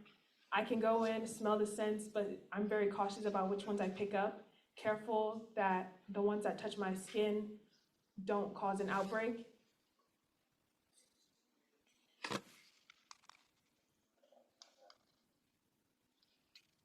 Okay, what is eczema? Eczema is also called dermatitis. It is a chronic, non-contagious condition causing itchy, inflamed, and dry skin, often driven by a compromised skin barrier, genetics, and environmental triggers. So eczema can show up unexpectedly at any time, and you don't really know what to do with it, and then you're given topical products or different things that can also break out your skin in ways. You can get chemical burns, and then that's a whole other thing that you have to deal with. The problem in unmet need, since there are clearly, people with eczema often must avoid most fragrance products. They struggle to find options that are both skin safe and pleasantly scented. It is hard to identify what does and doesn't cause eczema outbreaks. With these outbreaks, as a female and just as someone in general, hygiene is a very important thing, and most things that you get to clean your body or to spray on your body are scented, and those those scents can cause your body to break out as soon as they touch your skin, and then you never know what is causing you to break out. So you're very cautious with what you do, and as a female, you always want to smell good because you want to smell good.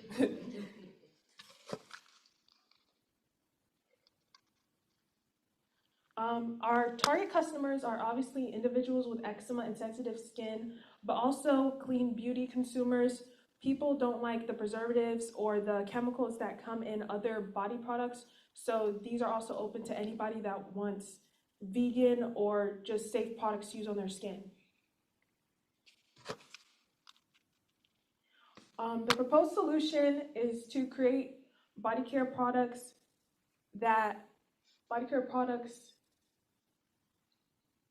for eczema prone and sensitive skin, so you are able to smell good even though without having to worry about the side effects it can have on your skin. And then it identify better tolerated scent families and develop skin safe friendly fragrances formulas. The value proposition of this is the solution serves for the underserved eczema community. There is a clear market gap, and it is a first mover advantage and dedicated brand that can capture profitable growth.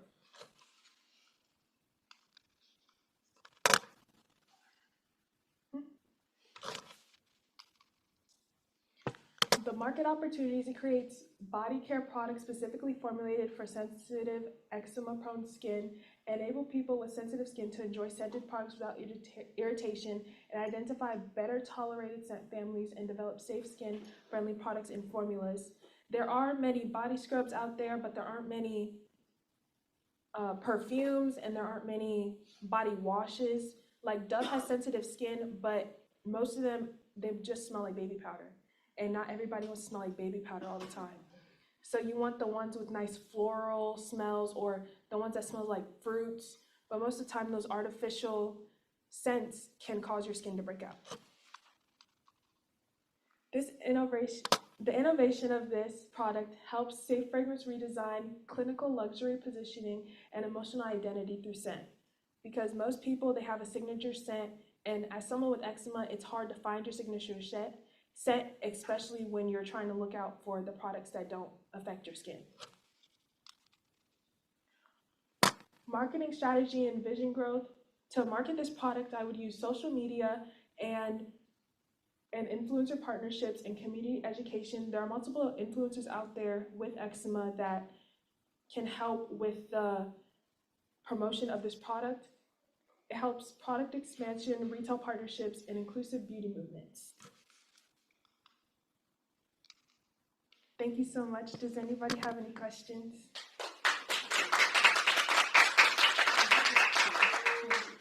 Marie, you had a question? Are you guys looking into making anything that would be maybe pomegranate scented? Oh, this is just a business pitch. I don't really have like a business now, but this is, yeah. Okay, I understand. Thank you. And then, did you have a question? Just a quick question. When you say fragrance redesign, what do you mean? I think by fragrance redesign, I mean more of there are like scents, most of our scents out there, they have like preservatives or chemicals, and then with those you want to use natural herbs, or you want to use the natural scents instead of artificial flavors, or not flavorings, but you know. I know what you mean. Last quick question. So do you plan on creating your own scent? If like this is just an idea right now, but if I was going to, I'd probably start with just the basic scents, like the ones that are available to everybody else, but not people with eczema. Atiana? One of them being, would you partner with like creating a base for a perfume and then partner with basically like Bath and Body Works so that yes, you can still have scents, right? Like the same scents that everyone else does, but you know for certain that the formula within them is safe for eczema and do it more in a manufacturing. I think if this were to be a small business, I would keep it to myself. And then if it were to open, like if someone wanted to partner, then I think that would be different. Or like if I get like like not a partnership, but yeah, a brand deal, then that would be different. But I definitely think I would keep the formula to myself and find the scents myself, since the scents are what also cause, like some of the scents that Bath and Body Works use are the ones that cause the outbreaks. Thank you.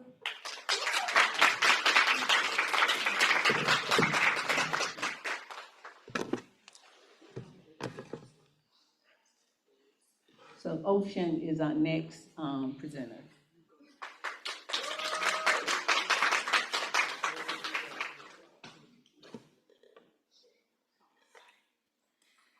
Good afternoon, everyone. My name is Ocean Pearson. I'm a student here at Bennett College studying business with a minor in entrepreneurship.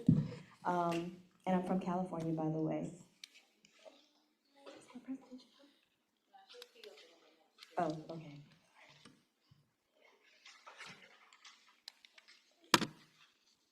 And I just want to say real quick, for the sake of time, we won't take any more questions, but if you do have questions, just please ask them like first, just for the sake of time. Okay. So the name of my business pitch today is called Lily Pad Leo, and it's basically a menstrual leotard, and I'll talk a little bit more about that. So the unmet need that my product would essentially address is that sports with strict attire regulations leave women with limited menstrual product options. The individuals who are affected the most by this issue are young teenage dancers or gymnasts. And why is this important? Women deserve more options and peace of mind. They shouldn't have to settle for an alternative that essentially makes them uncomfortable. And the last thing that they should be worried about is their menstrual cycle while they're competing. So my solution, it would be a reusable leotard with built-in absorbent lining that works like period underwear, designed to absorb menstrual flow while being washable and worn like a regular dancewear. And that's my logo. So the target customer, like I said before, it would be teenage athletes, a sport like gymnastics that requires a leotard as the primary attire, leaves little freedom for young girls to be selective in the menstrual products that they choose. They're underserved because their comfort is not taken into account for. So recently, competitions have become more lenient with their rules as far as wearing shorts and stuff if they wanted to wear a pad under the leotard, but those regulations are strict as well. So according to usakentucky.org, shorts must be solid black, small manufacturer logo is allowed with no embellishments. Shorts must be worn over the leotard and end above the knee. So as you can see, even though they're allowed to wear shorts, those regulations are still strict. So my product would give them the ability to not have to wear shorts and have that discreet look.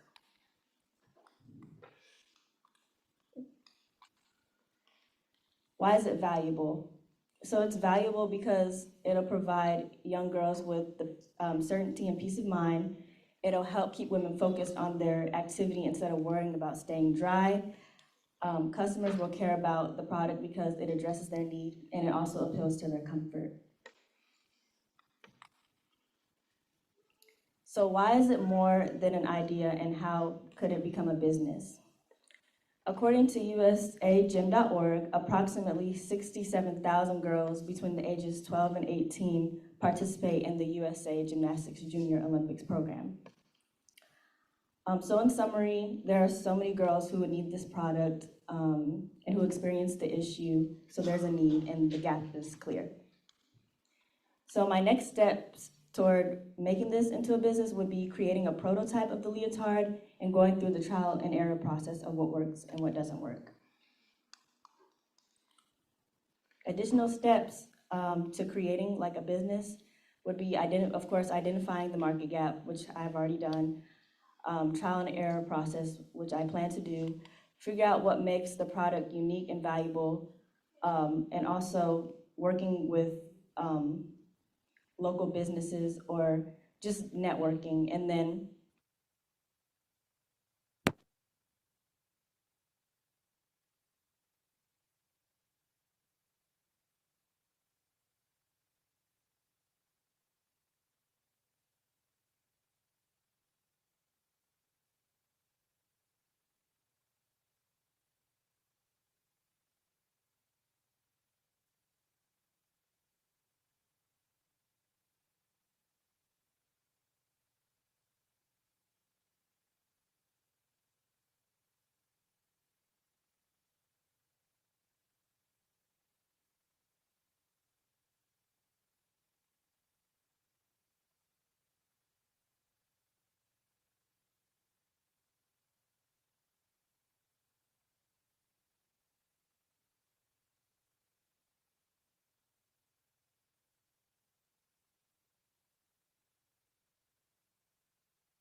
performance, but you will be our last one and then we'll move on. Oh, I'm sorry. Sorry, Chris, I didn't put you on my list. That's my bad, but you can come up now, babe.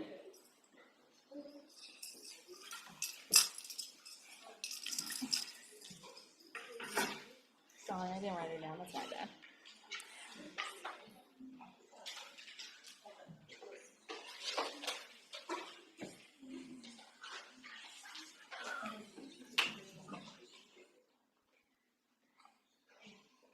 Hi, everybody. Hi. My name is Kristen Acker Stevens. I am a freshwoman here at Bennett College.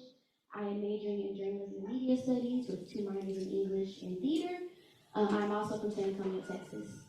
Today, I am reading a self-written poem for you entitled Letters to My Bell Sisters. Here's to you. And ladies, I just want you to listen to everything I have to say, because this is really for you.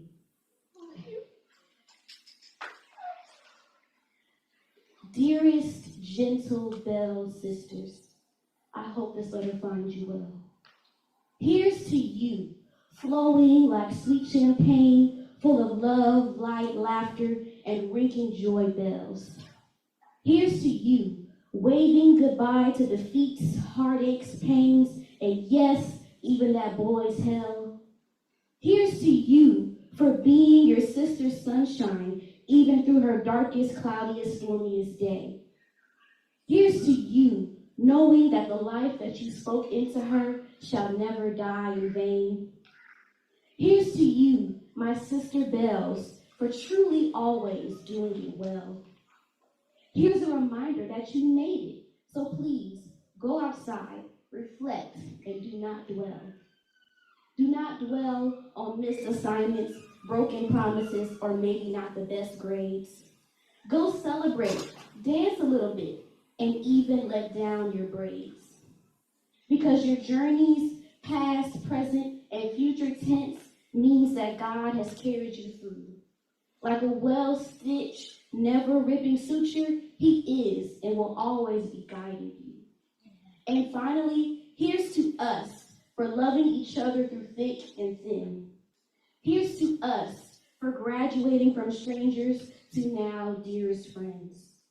Here's to us for growing from the north, south, east, and west. Here's to us for our sexy bodies, natural curves, coily, kinky, curly, and straight hair, effortlessly looking our best. Here's to the seal brown babies, paper bag brown girls, and chocolate coconut women. Here's to the rubies, emerald jade, sapphire, diamond, pearls of Benin. I cherish you all for loving every single part of me. And I thank the staff, professionals, professors, and faculty members who knew they could always call on me. And thank you all for being so willing to listen. And sincerely, with love always, your sister Belle, Kristen.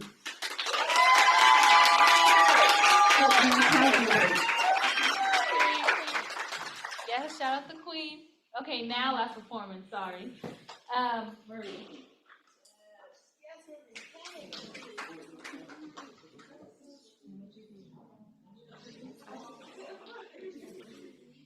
Hi everyone, I'm sure many of you know me. My name is Marie Phillips.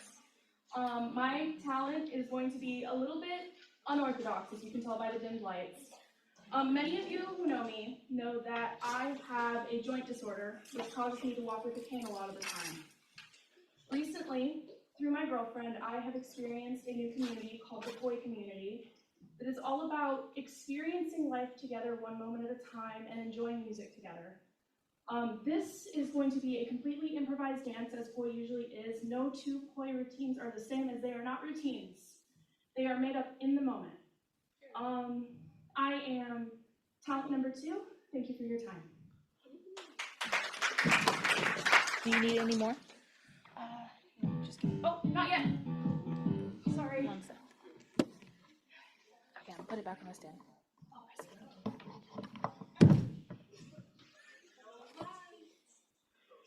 Oh, trust me, you won't need them. I know that's right.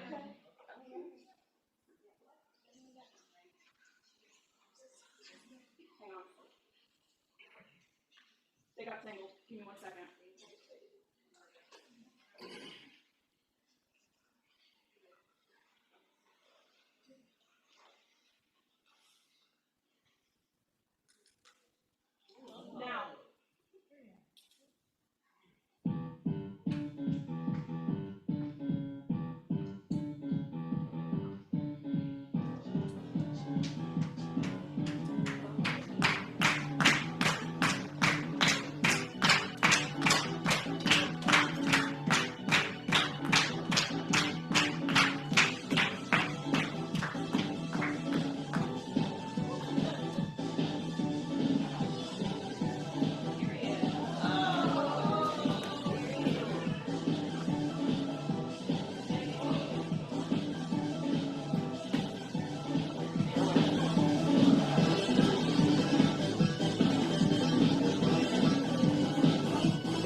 Thank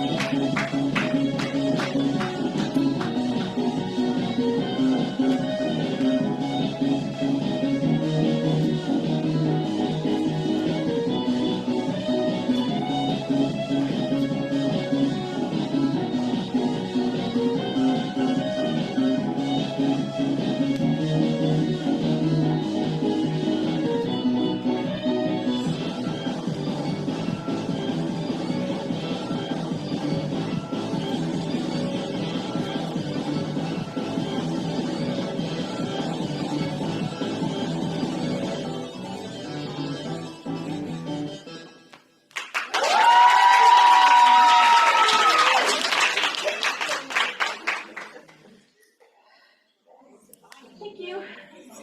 Period. I do need the lights back on to get back to Right. the seat though. Let there be light, please. Thank you. God. Amen. Period. So thank you guys for all coming out. Please stay around while the judges make their decision so you guys can hear who won. So yes, but let's give it up for everyone who did something today. It does take a lot of courage to do it, so shout out y'all. Period. But you know, while we wait for the judges, you know, I thought long about this and I guess I'll sing. Oh, one last. Oh, sorry, one last music performance before I sing. So, yes, you guys get a break before you hear it real. Well, are they judging the last one too? No. Oh, they're not judging the last person? Oh, who's the last person? Oh, I thought you just said there's one last person. No, I mean, Oh, yes. Oh, thank God. So you guys won't have to hear me sing because someone will sing for us, but next time I'll sing, I promise. If you wanted to sing, I mean, don't let me know.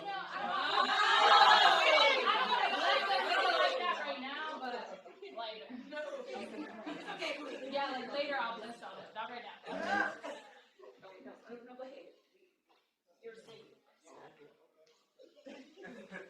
All right, one more round of applause for everybody that did a pitch, y'all for perform. All right, so I got one more for y'all. We'll bring it to a close. I don't need the lights completely off, but we could dim it, you know, just create a little vibe. All right, we can get to the last one. I'm ready when y'all ready.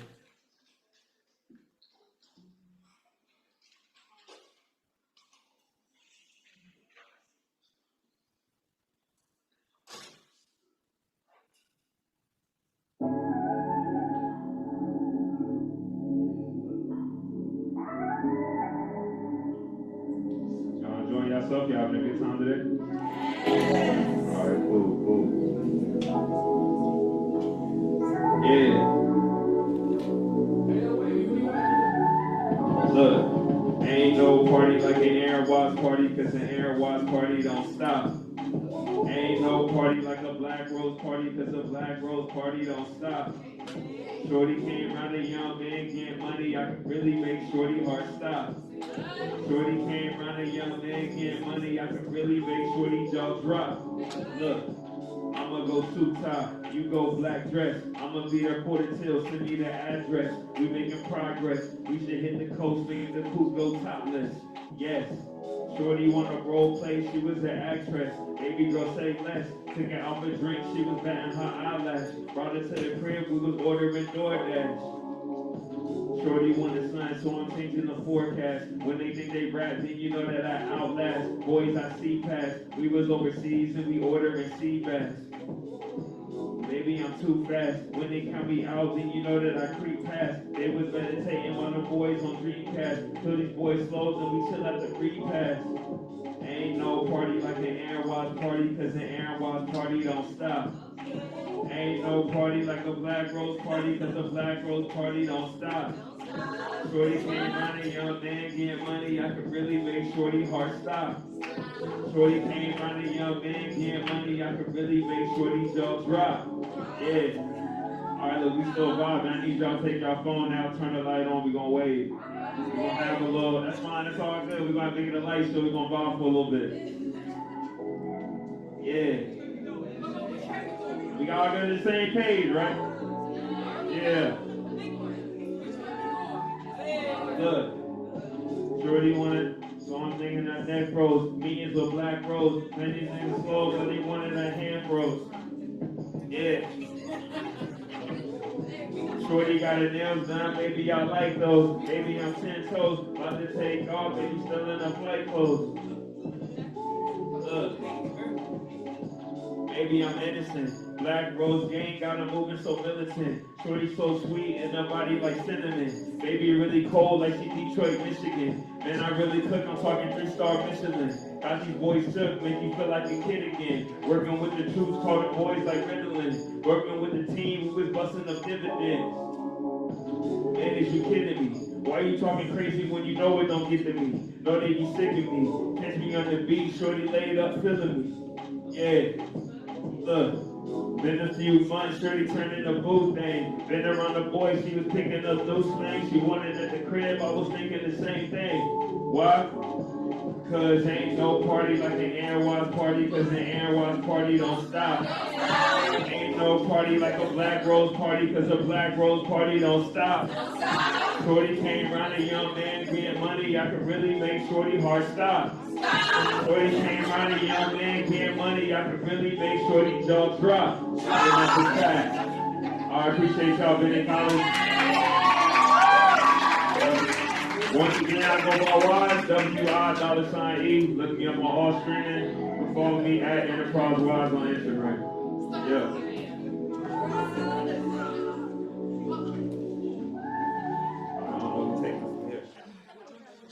Period. Let's give it up one more time. Period. Yeah. I've been thinking about it.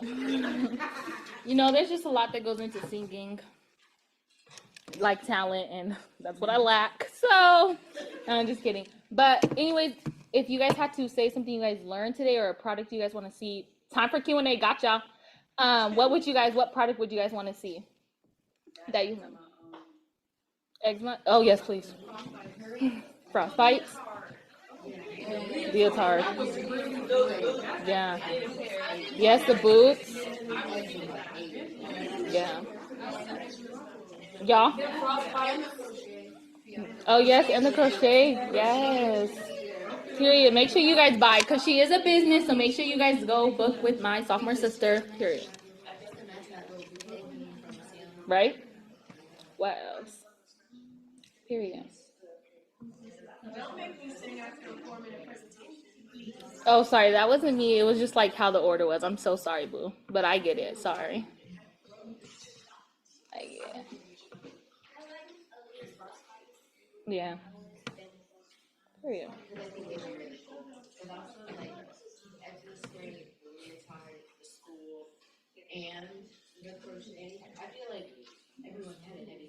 Everyone was 10s on the board all around. Yes, also the Bennett idea. I'm not gonna lie. I don't know about the hills though, cause I don't know about walking up them stairs though, but you know, definitely need to do Bennett. Yes.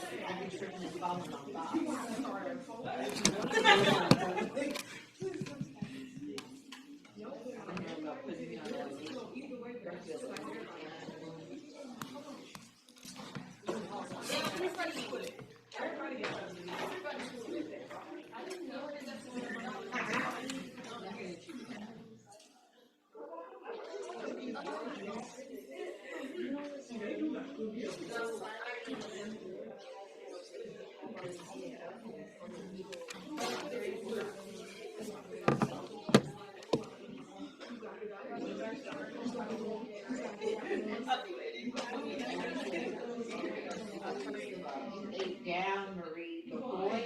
My eyes were mesmerized. I didn't know where to look, who to get, but it ate down.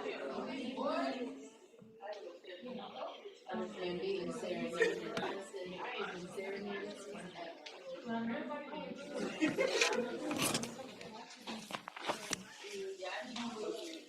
I need that.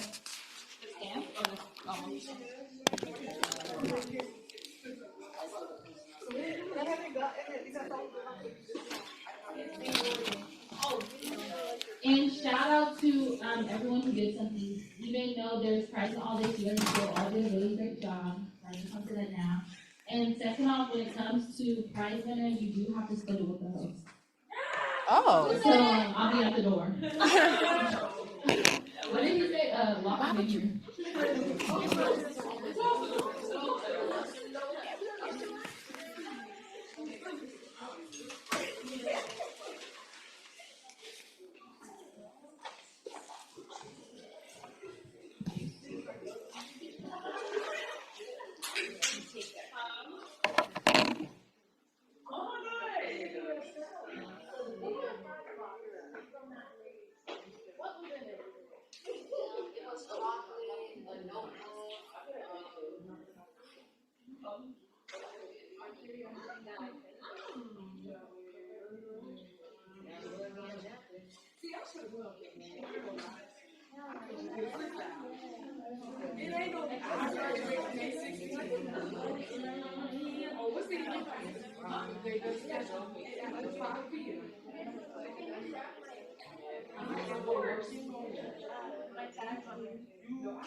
Talking about how we're gonna order food after this. Oh, yeah. My great piece of wine glass is right here. For you. Because you have to do what you have to. What am I getting? That's a great question.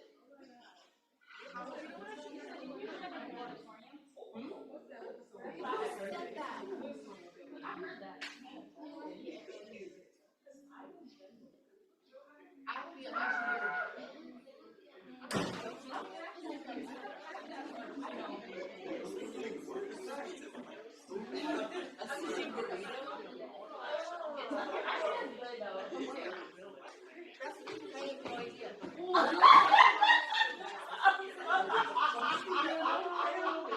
Imagine being discreet.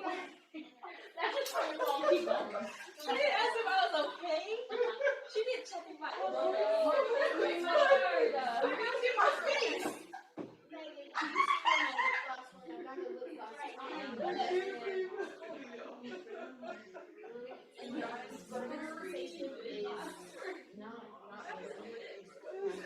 They're together. They're crying.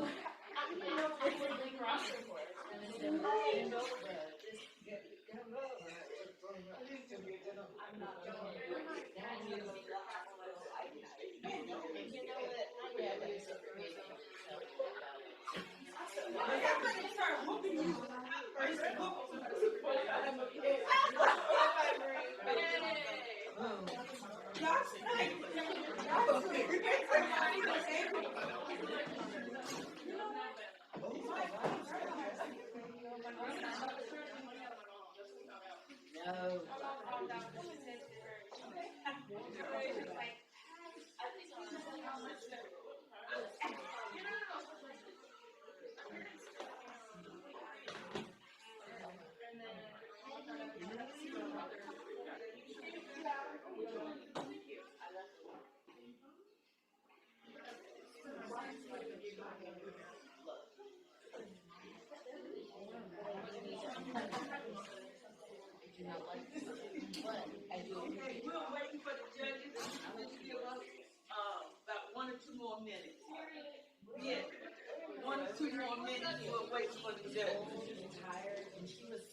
Oh, excuse me.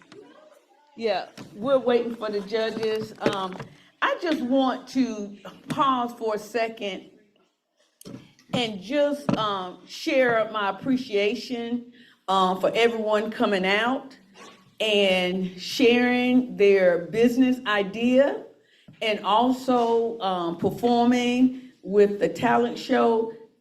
It takes a lot to prepare and to become vulnerable. Once you up here, you become vulnerable. But however, sometimes to get from point A to point B, we have to become vulnerable. And it's okay. You're not the only one, that's nervous, but sometimes you have to push through it because that's what moving to the top is all about. And I do want to sincerely share my apologies for, some of the performance that did not, participate in the question and answer. It was no knock on your passion. It was no knock on your ability. And so trying to be respectful of the time, which I have failed miserably. But however, I think we had a good time and a good turnout. And the ideas were so beautiful. The singing was amazing. And it just takes a whole lot to do that. And I just want to say thank you, thank you, thank you. And one of the things, and I'm waiting for the judges, so I'm wasting time, so I'm not taking up time, if that makes any sense. And so one of the things that I think that is so amazing with Bennett College, this is a small college. And one of the things that I have shared with as many Bennett Bells that I possibly can is the importance of coming out and showing up and participating. And if you look around, we don't have all your classmates here. And I did my darndest, and you talk about pray. I prayed for as many Bennett Bells to come out, and if you're not going to participate, just to share and just to come and appreciate what we have going on. And I'm glad for the ones that God have answered my prayers for y'all to be here, and that is great. And it's not for me, but it's for you. It's for you to get out and share who you are and to take control over your space, claiming your space, understanding that you deserve to be here and you have a voice. And if you don't come out and share your voice, we don't know you have a voice. We don't know what you want. And so we want to bring Bennett Bells College, Bennett College to life, but we cannot do it by ourselves. It takes you, and sharing with your classmates. Let's come out, let's participate. One of the challenges that I have heard in the class is that it's nothing to do on Bennett College campus. We ain't got nothing to do. It's so boring. But look, y'all see, we have put a lot, and you see what the turnout. And so at the end of the day, we complain, but at the end of the day, what are we going to do about it? Sometimes we like to complain just because we like to complain. But if you like to complain, then if you're going to have a problem, come up with a solution. And you guys, you Bell sisters, have came up with a solution because you came out and you say, what? I can be in my bed. It's a Saturday. It's Valentine's Day. But you came out. And you came out and you shared, and it is greatly appreciated. And the legacy here at Bennett College, appreciated. You keeping the legacy alive. You matters. Sometimes we think that, if I don't come, it's nobody gonna miss me. We gonna miss you because you are Bennett College. We have no Bennett College without the students. You are Bennett. Share with your Bennett Bell sisters, you are Bennett College. You had a sister that shared a letter to the Bennett Bell sisters. And when I say she poured her heart out, and I like it because she gave kind of kudos to the faculty. Thank you for that. But just thank y'all so much. Y'all are so beautiful. I love my Bennett Bell sisters. I absolutely, look, we are just smart, intelligent. On a Saturday, it's not as hot as it was on the other day. One day was like 70, but it's kind of cold outside, and y'all still drag on out the bed, drag on up here. Now, I'm just gonna be a little messy. We had to get some people out the lobby because they were just in the lobby. They weren't coming on the inside. We had one of the faculty say, "Come on, y'all got to come on the inside," you know. But y'all was in the building. Y'all say y'all was in the building, so thank y'all for being in the building. The dance routine was amazing. I say you did that. You did that. And I'm gonna tell you what I like about your dance.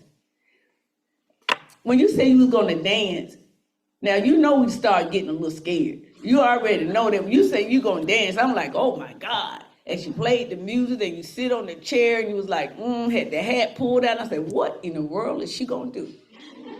But you know what? It was clean. It was, it had a little hint, but you know what? You knocked on the door, you say, no, I'm pulling back. And so, but that's classy. That's classy. That's what you're supposed to do. That's a Bennett Bell right there. You can have fun, but you ain't got the, y'all know what I'm talking about. Y'all looking at the news and the video, y'all know that. Yeah. So we got the results in for okay, so we're gonna let the judges kind of break this down for me because they gave me some papers and I got to kind of toss it up and say, okay, and she got some numbers. She said, this is third, come on. So at the end of the day, help a sister out.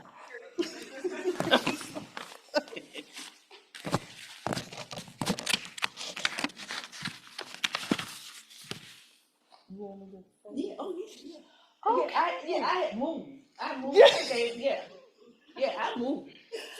Okay, so I think collectively, we want to I said to Dr. Wise, I said, you all are in your wealthy place. You all are extremely talented. Some of the ideas, when I think about creativity as capital, creative. You all are really creative and super talented. So there were points separating you all, just a few points. But we do have in third place for, Are you doing pitch or talent first? I'm doing the business pitch. So third place for the business pitch. Okay. Before she called the places, I just want to share, everybody here is winners. And so as a result, we have your name and email. We're just gonna send a little Amazon gift card to everybody that participated, just participating. And so that way, I want you to continue to come. So at the end of the day, in a society, we do have, unfortunately, that's why we have the pitch competition and the talent show and that type of thing. But at Bennett Bell, all of us are winners. That's right. And so one of the things I heard, and I'm gonna say this, what determines a good person is when you want for yourself the same thing that you want for your brother. That's right. And so at the end of the day, if your sister wins, that means you win. So I just wanted to bring that home, is that I want y'all to continue to participate, but everybody is winners. So if you have a Bennett Bell that won, pat them on the back and say, hey, great job. So let's show some love. Okay, I think I've done that. But anyway, I'm done. She is correct. All right, drum roll. For the business pitch number, for third place, is participant number 2. All right. Come on down. Okay, we, for third place, Congratulations. $200. Awesome. So we'll be getting that to you next week. I yield savings account. Yes, sir. No, you need to be bringing that school to Greensboro. That's what you need to be doing. But anyway, we're gonna just let you finish graduating. Okay, go ahead. Okay, and so for number 2, we have participant number 4 in second place.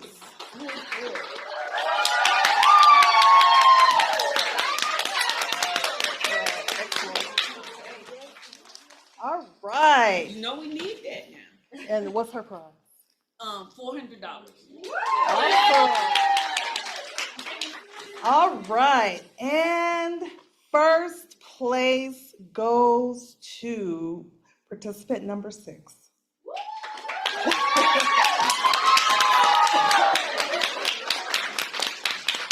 Excellent job, everyone. We really had a difficult time. Excellent job. Yeah, I need those. Oh, $600. Now pay for those shoes. You supposed to do that. Ms. Alumna, you want to do the talent? Remember your host. You want to do the talent? Announce the talent? Okay. I mean, it could be $3. I don't know. Okay, you got it. Congratulations, though.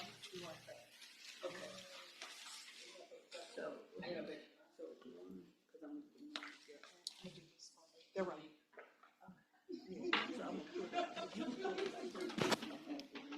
All right, we didn't know we were really going to be like America's Got Talent tonight, but it was very, very enjoyable.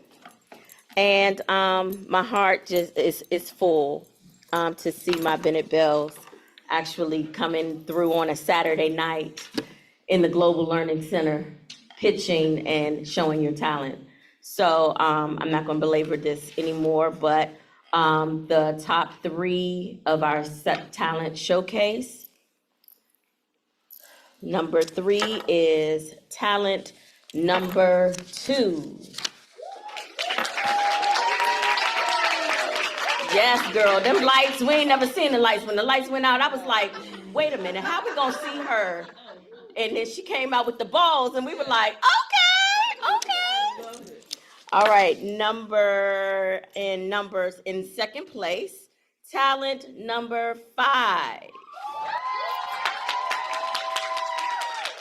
Yes, sis came with all of the dramatics on the floor. Yes, dance, dance, dance, dance, dance. All right.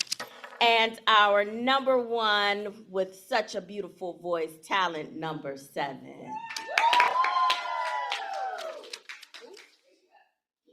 You, get up. Girl. What? You don't act like you shocked. Don't even act like you shocked. I think I saw you at the Founders Day thing singing, weren't you? Uh-huh. Yes. So here are our talented Sister Bells. Woo!